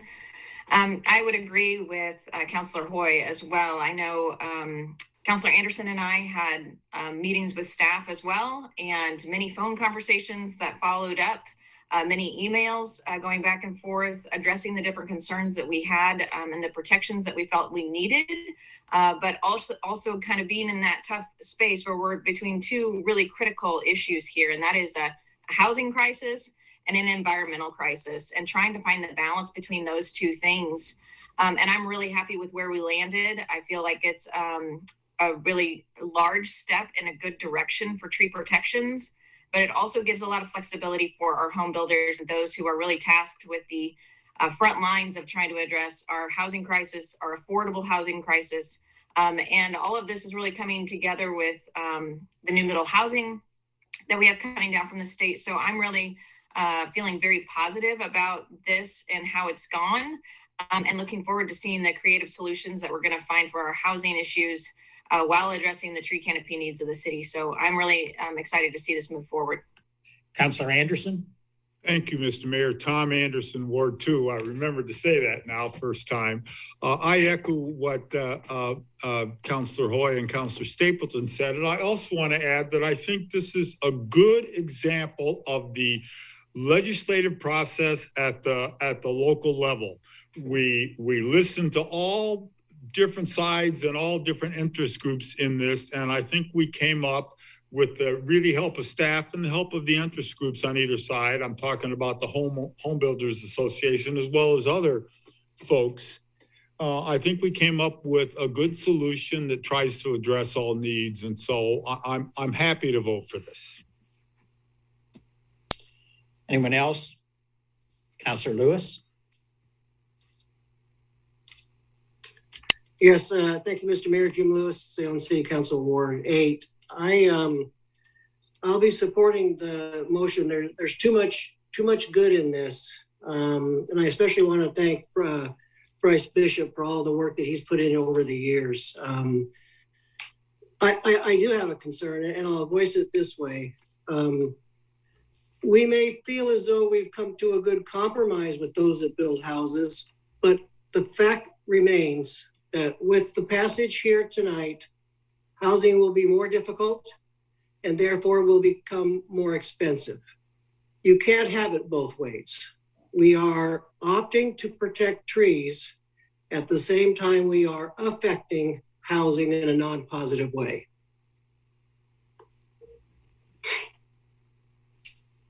Okay, Councilor Phillips. Thank you, Mayor Bennett. Trevor Phillips, Councilor Ward 3. I just want to thank city staff, as you know, my colleagues already have, but Bryce, Lisa Anderson Ogilvy, they spent a lot of time, including over the holiday break, really improving, this recommendation. I think that staff have come as close as is possible to finding a perfect solution. I'm sure people are going to push back on that, but I don't know anyone who disagrees with this recommendation strongly. I think everybody at least thinks it's okay. And there's a lot of things that we're balancing simultaneously, but we have developers, home builders, tree advocates think that this is okay. This is as close as I could have hoped for last month to a win-win scenario or a win-win-win scenario. I don't see as much downside as some of my colleagues may tonight. I see a lot of potential in creating avenues for real compromise where it matters to increase, density in middle housing. And if we're going to protect a tree, that the tree is actually protected. So I think this is a robust, good step forward, and I'm impressed with city staff, and I thank the community for being involved in the conversation. We got to a good place. I support it. Anyone else? Okay. Let's go ahead and call the roll. Councilor Gonzalez, Aye. Councilor Hoy, Aye. Councilor Nordike, Aye. Councilor Lewis, Aye. Councilor Stapleton, Aye. Councilor Anderson, Aye. Councilor Phillips, Aye. Councilor Leung, Aye. Mayor Bennett. Aye. Okay, motion passes. Let's go to 5C.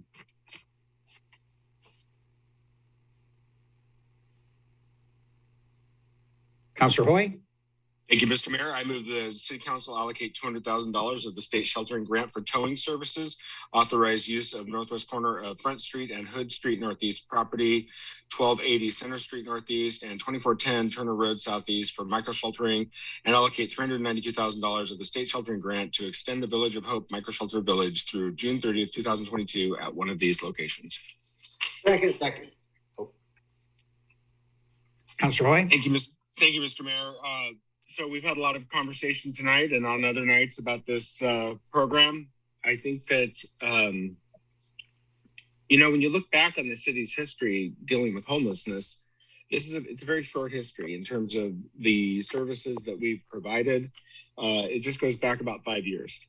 And prior to that, there wasn't any really services that the city was provided. And so these last 5 years, you're watching the services evolve. And I think where we're at right now with these micro-shelter communities, they're not perfect, but I think they're really good. And they're showing some really good outcomes. And we have some numbers from our service provider tonight, Church at the Park, that sort of backs up that statement. And so I think this is a positive direction. We know what happens when we have unmanaged situations. Bad things happen. We know that. And we're turning the corner on those situations, and we're implementing many more managed solutions, which is, I think, the way that we need to be going in the city. And I'm super happy to be supporting this motion and increasing our capacity for micro-sheltering. I also wanted to just address for a moment the issue about towing. The mayor alluded to it earlier. We are in a crisis in this city and in this county and in this state regarding towing services of what I would call derelict RVs. They're becoming a significant hazard. Council needs to be aware that we are at capacity. We don't have any more capacity at this moment to dispose of abandoned RVs that are really, and I'm not talking about something that's really drivable. I'm talking about something that's really beyond that. They're really hazard situations where they've got a lot of black mold. Sometimes they've got asbestos. They've certainly got the tanks that haven't been dealt with all the things that go along with that. And it's really a difficult situation. Our nearest provider has been up in Portland that could address those, but now that's becoming financially extremely difficult. And so it's an area that we need to really start focusing on as well, because as these things proliferate, they just are really on our neighborhood streets, which is not a great scenario either. So I just want to make sure that the council is aware of that. And I think I'll stop there and let staff or others pick it up. Yeah, Gretchen, do you want to speak to this for a minute? Kind of give us what have we got here? We're looking at the $200,000 being allocated specifically for towing and dealing with these derelict. I don't know if that's enough, but I know there's a lot of other work that's going to need to go into that issue. And then we have got these 3 spaces and what that kind of represents in terms of the next year or two's activities around these kinds of shelter options. Thank you. This is Gretchen Bennett, staff of City of Salem. Thank you, Mayor. Yes, we recommend a limited investment, a focused investment today on those very specific items. That allows you time to learn about some of the other priorities that you've spoken of at your work session and at previous meetings, such as additional funding partners on the Navigation Center and more information and solution ideas that relate to the response issues that you heard about partially through public testimony tonight. The decision with the 3 sites permits the approval to conduct micro shelter services at those locations, and then the funding in your staff report is to continue funding at 1, which would allow the status quo to be continued. The recognition here is there's also needs in other areas, as you discussed. We are struggling with achieving ending homeless and really making progress without also taking strong steps in the management arena. Speaking to Councilor Hoy, President Hoy's direction around preventing, managing, and ending, we're really struggling with allowing people to remain in really unsafe and unhealthy conditions. We're recognizing that the longer these locations remain, the more there's growth, the more there's crime, the more there's garbage at a level that we're worried about is unsafe for those who are living there as well as for the neighbors surrounding it. We're also struggling with staff right now who weren't hired for the purpose. We pull them off of other duties to go and address these issues as they arise. And I think they suffer from concern around all of the work that we're pulling them off of, as well as just the untenable nature of not making progress in those areas. The work around managing homeless falls squarely within the city's lane of responsibility. We don't have other partners in that particular lane who can come in and do the kind of work that we do in securing the safety of a space. So I know I have Nicole here with us tonight, who spoke at the work session related to being concerned about achieving accountability and having good solutions on the response end for people who are living outdoors to help prepare people to be able to take next steps to be successful inside of housing. And that accountability process is so important. And I know Nicole is here if you'd like to talk more about that. I know Suzanne is also with us tonight, who could amplify the towing issues, which are so complicated and really in need of addressing. So I hope that helps provide an overview. You have a very focused and limited piece before you tonight that will make a big difference. Those are urgent opportunities for you. Very good. Councilor Lewis? Yes, Councilor Lewis, Ward 8. Gretchen, you mentioned the using one of the 3 sites for the continuation of the Hope Village. Do you have which one of those sites in mind? Thank you. We would take into account what is the most workable operationally and what has the longest potential to help people. You heard in Mr. Vincent's presentation that looks like it would be the Center Street location, because that one has the longest lease potential available. So there's the longest opportunity to help people. There's less costs in transitioning to a new location. Okay, so you're ready to move. You're not going to have to come back to council to basically move Hope Village to one of these three sites? No, sir. Your approval this evening would allow micro sheltering as a use at all three locations. And then you're funding the one so that we can move forward and still get you some information on navigation center funding and other priorities that you have. Yeah, I was going to start my comments by telling you how impatient I am, but quite frankly, I think I've resigned myself to be a little bit more patient. We have the legislative session that is supposed to only be 35 days, I think, and so we should be getting some information about that. One question I might have is, in the meantime, can we use the other two sites before we use them for the micro shelters? Can we use them for safe parking? That's a great question. I would want to discuss that and get back to you to verify that. Okay. And then the last question is, and maybe it's a comment, I hope you are watching the calendar real close. Mr. Vincent said that he could set all three of these up in 2 months. That is very encouraging. I understand why we're going to wait, but I certainly hope that after the legislative session is over, we start moving quickly.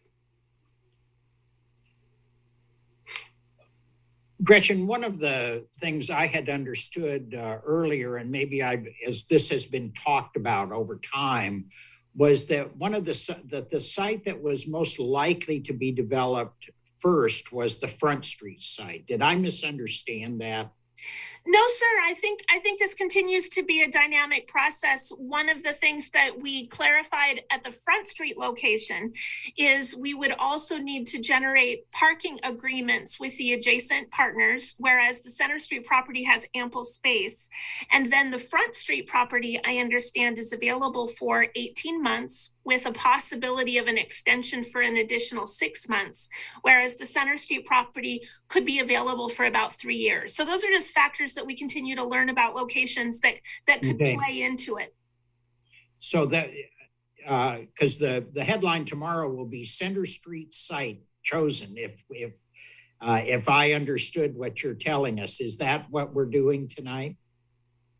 Your decision tonight would approve micro sheltering at all three and fund one.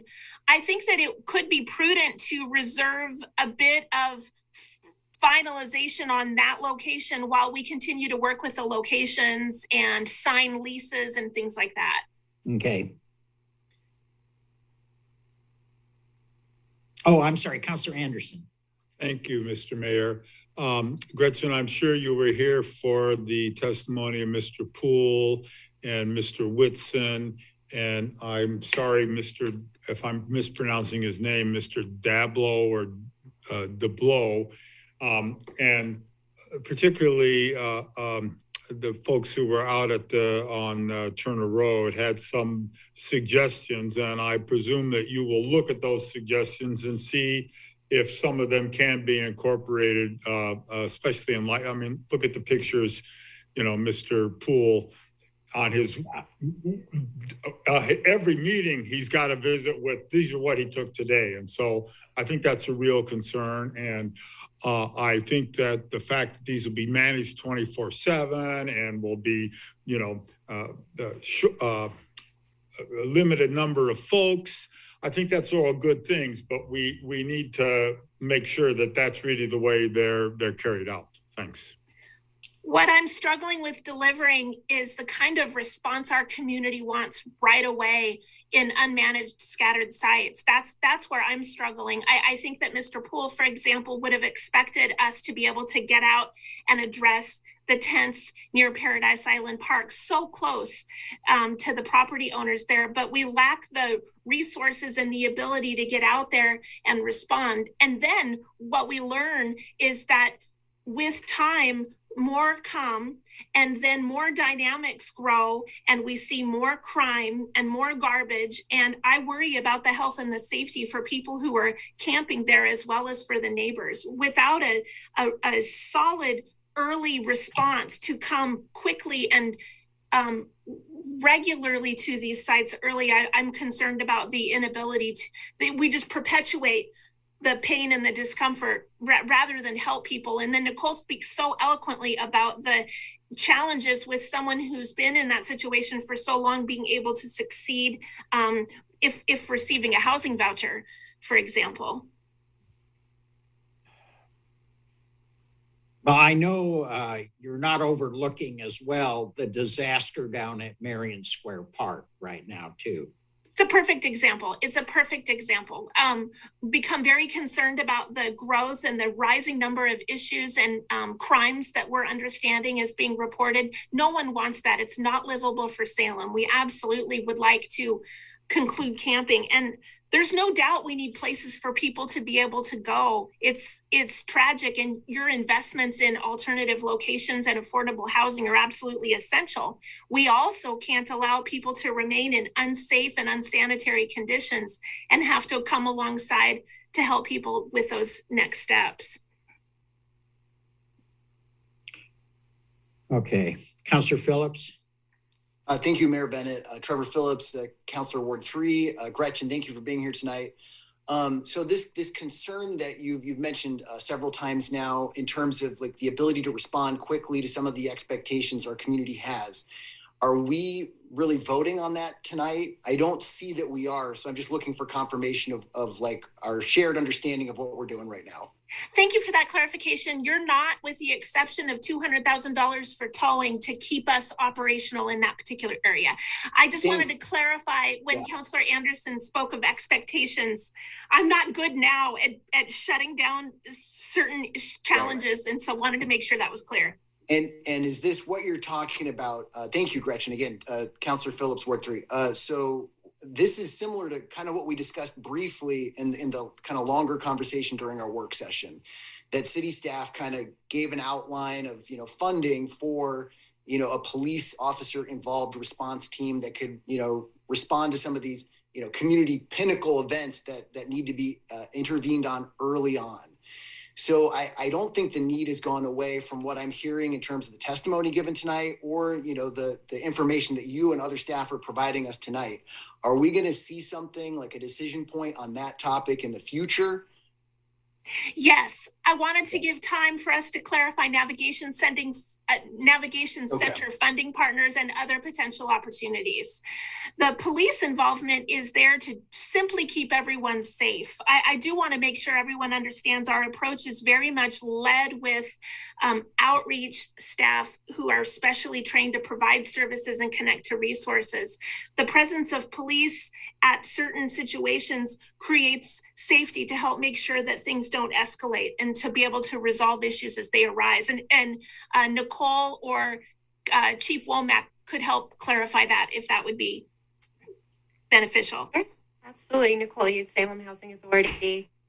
I can tell you that our staff does go out to these locations ahead of the police department. We've made an effort of doing that and to keep the de-escalation down, make sure the individuals are aware of what's going to be coming and what's happening.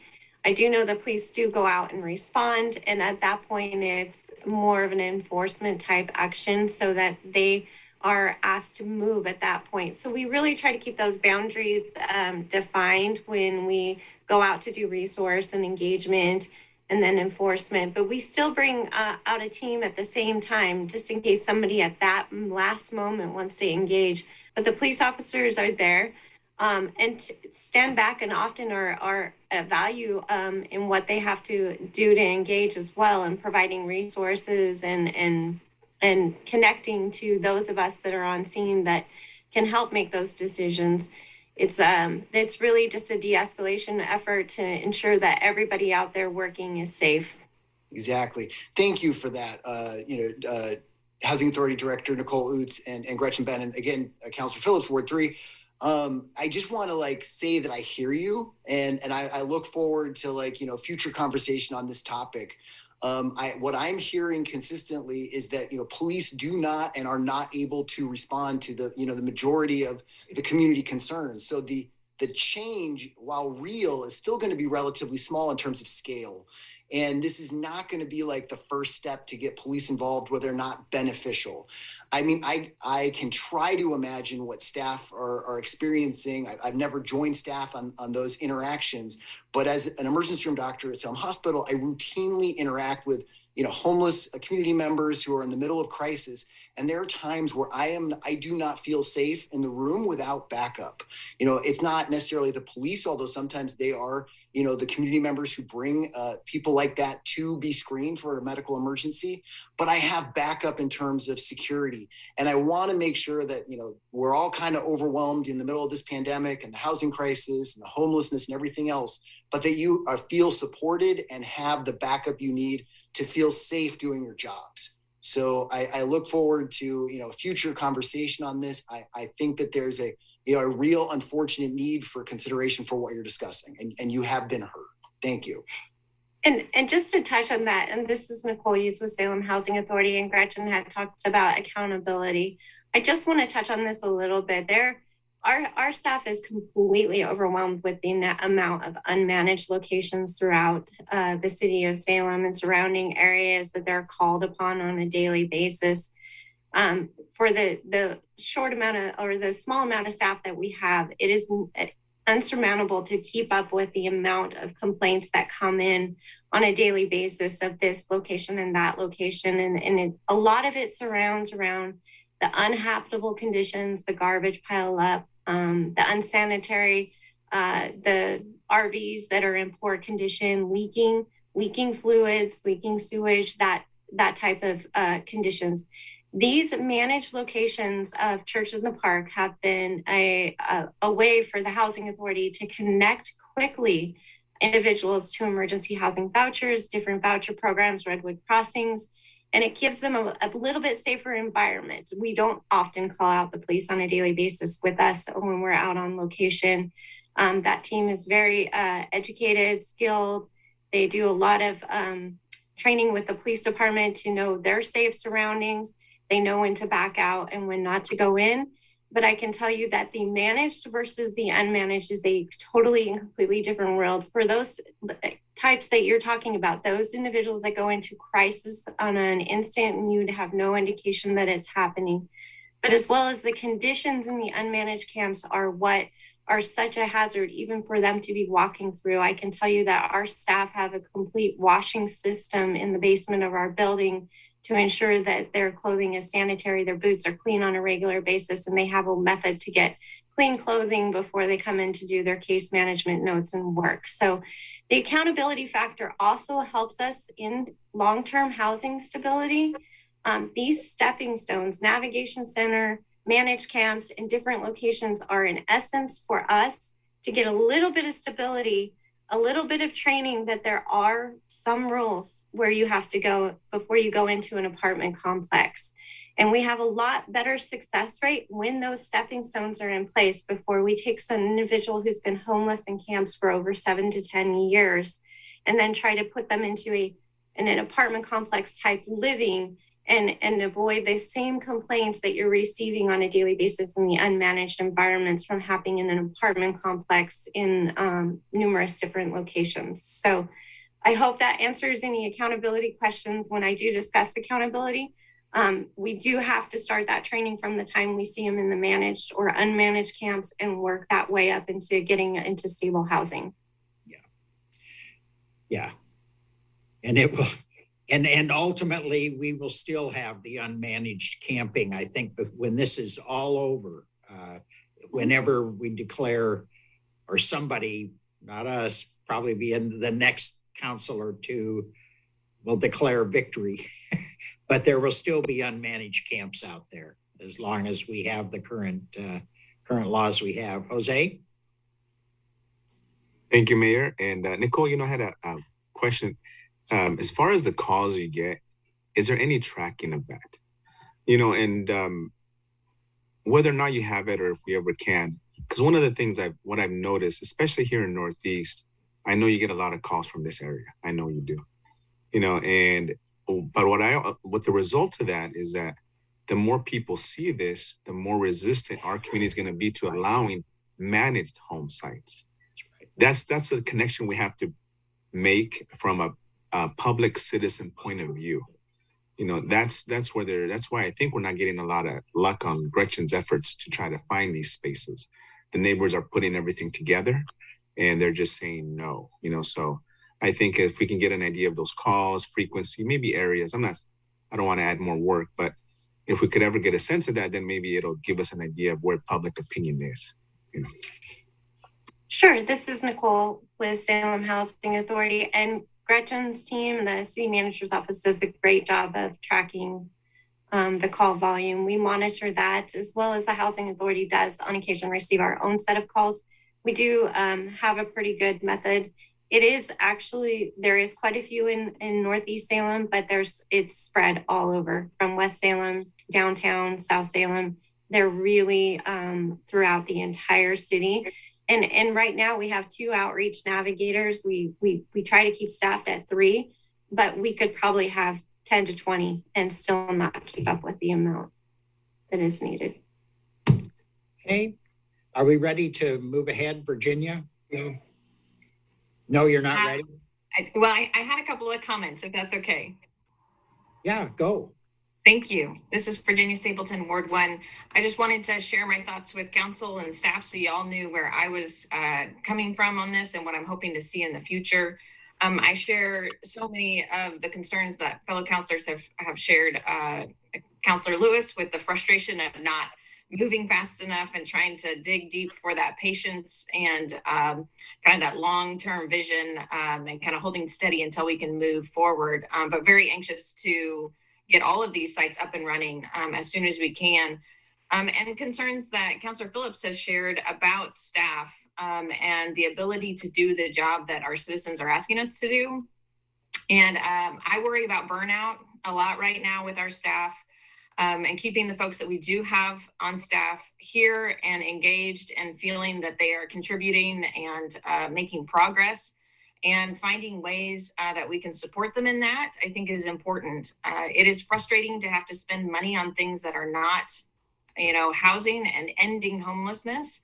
It's always frustrating to have to spend money on managing a situation, but that doesn't mean that situation doesn't exist. And the responsibility is ours to make sure that it happens. So I am very intrigued and interested to see what staff brings forward for us with the needed staff that they feel they would like to have on board to help with this kind of incident response.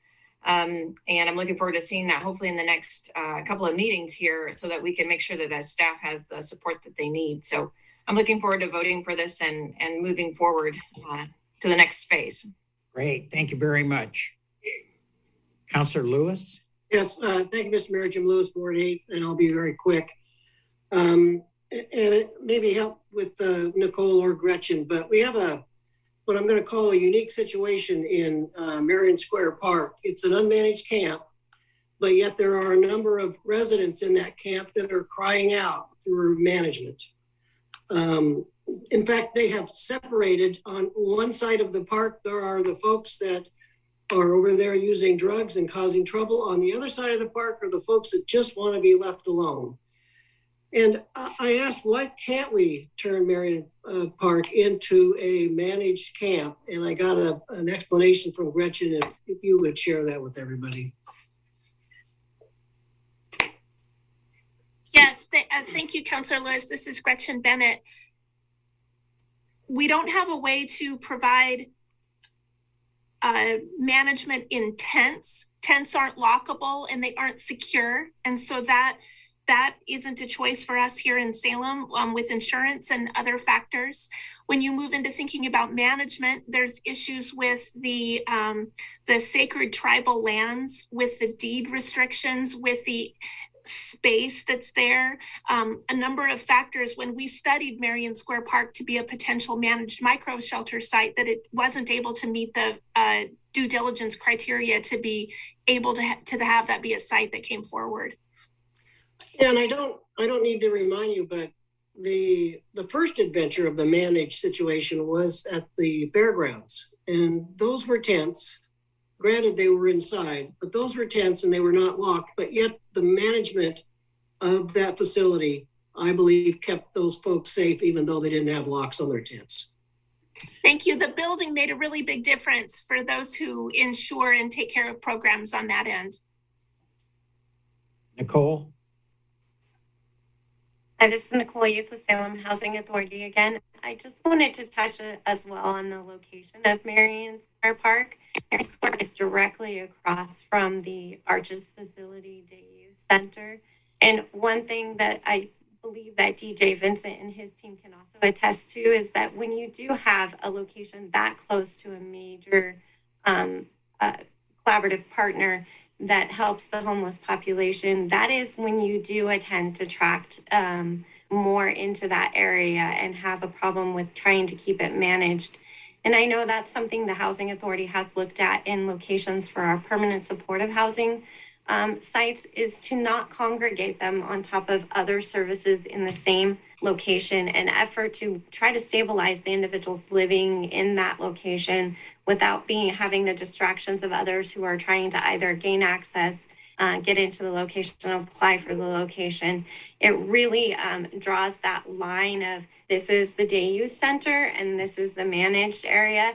And that park, I know that it's wanted to be a managed location, but we run into that everywhere. We had the same situation happen last year when they were on the parking or on the island strips for ODOT, and across the street was individuals who had one choice of a drug on another side of the street, and then individuals who wanted nothing to do with it. We run into it at Cascade Park as well. But ultimately, to get that managed, really cycled location is to have a setup that the Church at the Park or a micro shelter where it truly is managed and you can control the entry, the access, and the surroundings around it. Okay, thank you very much. Ready to vote? Okay, Ruthie, would you call the roll? Councilor Hoy, Aye. Councilor Nordike, Aye. Councilor Lewis, Aye. Councilor Stapleton, Aye. Councilor Anderson, Aye. Councilor Phillips, Aye. Councilor Leung, Aye. Councilor Gonzalez. Aye. Mayor Bennett. Aye. Okay, motion passes. We'll move then to 5D. Yes. This is Councilor Hoy, Virginia. Councilor Hoy, you want to conduct this for a few minutes? Will do. Go ahead. Councilor Stapleton. Thank you. This is Virginia Stapleton, Ward 1. I would like to move that City Council direct staff to create a proposal to establish a street mural program for Council's consideration and adoption. Second. Thank you, Councilor Second by Leung. Councilor Leung. Councilor Stapleton, go ahead. Thank you so much, everyone. This is Virginia Stapleton. This started a few months ago, maybe 6 months, and one of my constituents in the Grant neighborhood came to me with this idea of painting intersections or streets with murals as a way of placemaking and creating community. And I thought it was a wonderful idea. And working with staff and the Grant Neighborhood Association, we've finally come to the point where we need staff to help us by creating a program that we can use to help get this program off the ground. And I've loved working with all the neighborhood associations in my wards, sharing with them the project that we have working on in Grant and hearing the excitement, and already hearing other folks who are wanting to get an installation in their own neighborhood as well. And this would be something that would be community-led and community-funded. The staff would hopefully create a program that would give some guidelines and some procedural steps that folks needed to go through. But this would really be coming from the community. It would be initiated by the community, designed and implemented, designed as far as put on the actual pavement and a community event. The hope is that city staff would offer their assistance by closing the street down for the installation. But then the community would likewise maintain the mural as well. So I feel like it's a really great opportunity for us to create beautiful spaces within our neighborhoods and create community in a way that's very tangible, something that we're hoping to get more of as we move, hopefully, out of this COVID time in our lives. So I really hope to gain everybody here your approval of this, and that we can move forward and really make a beautiful impact on our neighborhoods. Thank you, Councilor. Other questions or comments?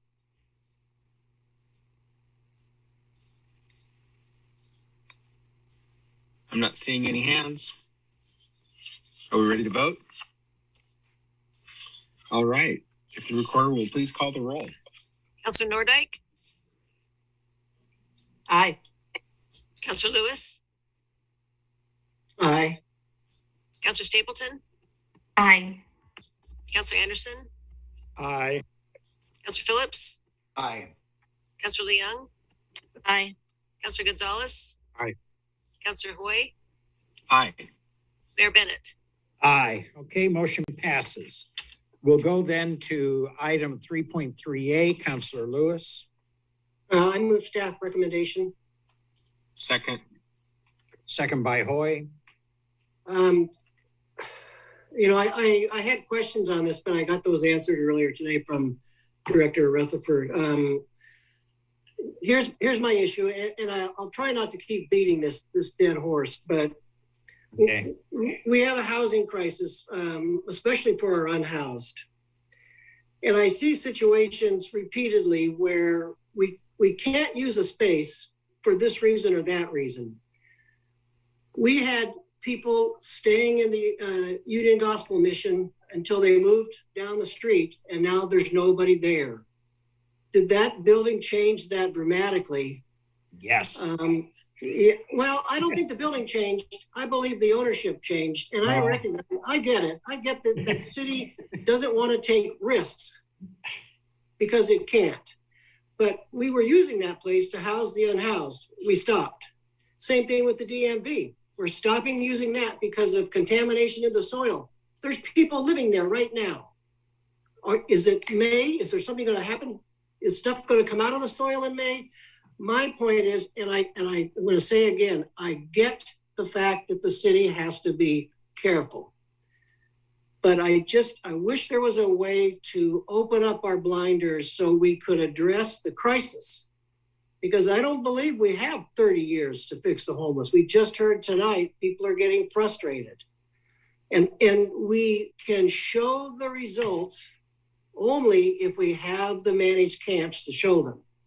And I would like to see us be more successful.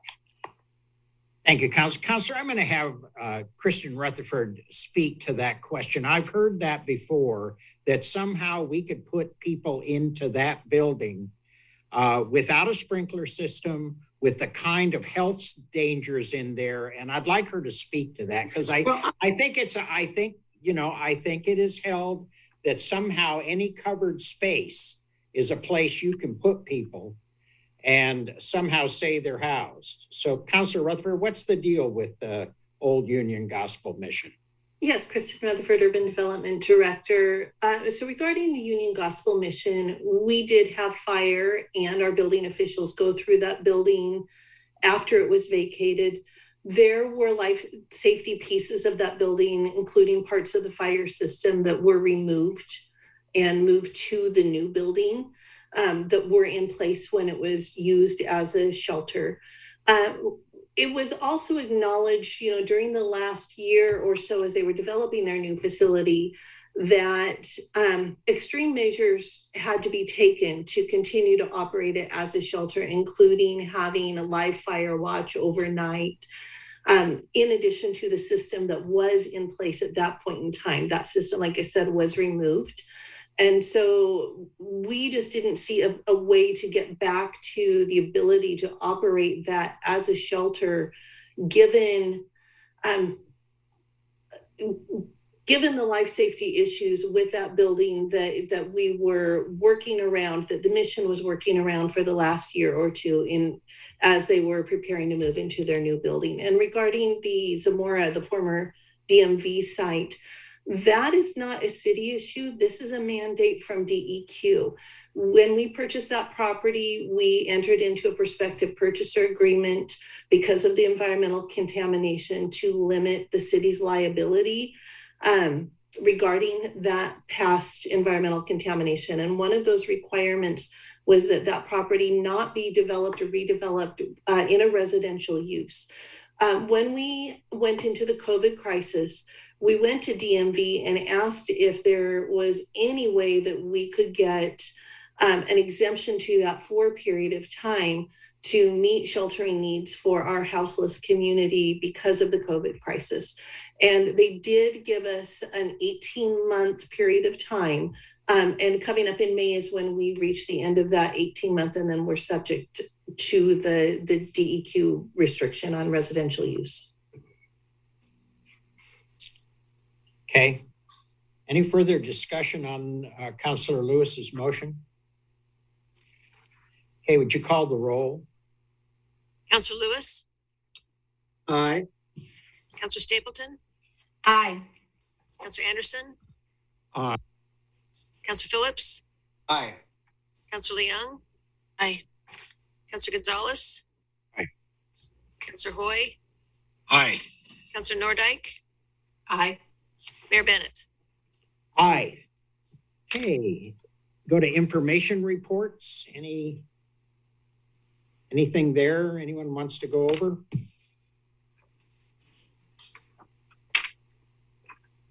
Okay, we'll go to first readings. Councilor Gonzalez, 7-1A.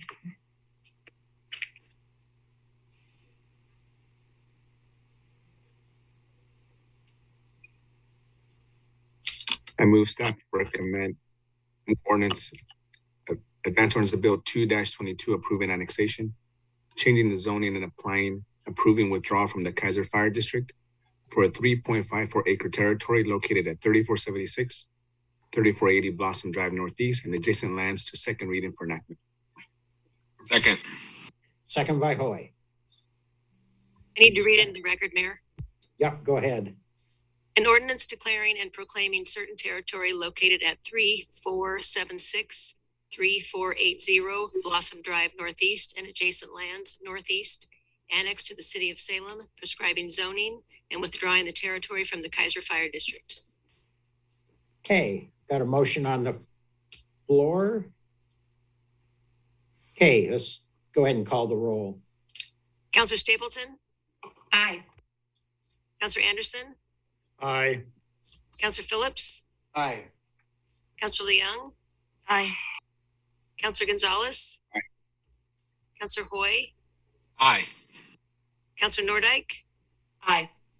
Councilor Lewis, Aye. Mayor Bennett. Aye. Okay, motion passes. Second reading, Ruthie. Ordinance Bill numbers 17-21, an ordinance relating to the land use, amending SRC 64.025. Councilor Anderson, Aye. Councilor Phillips, Aye. Councilor Leung, Aye. Councilor Gonzalez, Councilor Hoy, Aye. Councilor Nordike, Aye. Councilor Lewis, Aye. Councilor Stapleton, Aye. Mayor Bennett. Aye. Okay. Motion passes, or the second reading's approved. Okay, and then we'll go to 7-2B. Ordinance Bill number 1-22, an ordinance declaring certain territory located at Ash Grove subdivision and adjacent lands northeast, annexed to the city of Salem, prescribing zoning and withdrawing the territory from the East Salem Sewer and Drainage District and Marion County Fire District. Councilor Phillips, Aye. Councilor Leung, Aye. Councilor Gonzalez, Aye. Councilor Hoy, Aye. Councilor Nordike, Aye. Councilor Lewis, Aye. Councilor Stapleton, Aye. Councilor Anderson, Aye. Mayor Bennett. Aye. Okay. Ordinance is approved. Okay, that is all I have. Anyone got anything else they want to add to the list? Then we are adjourned. Thank you.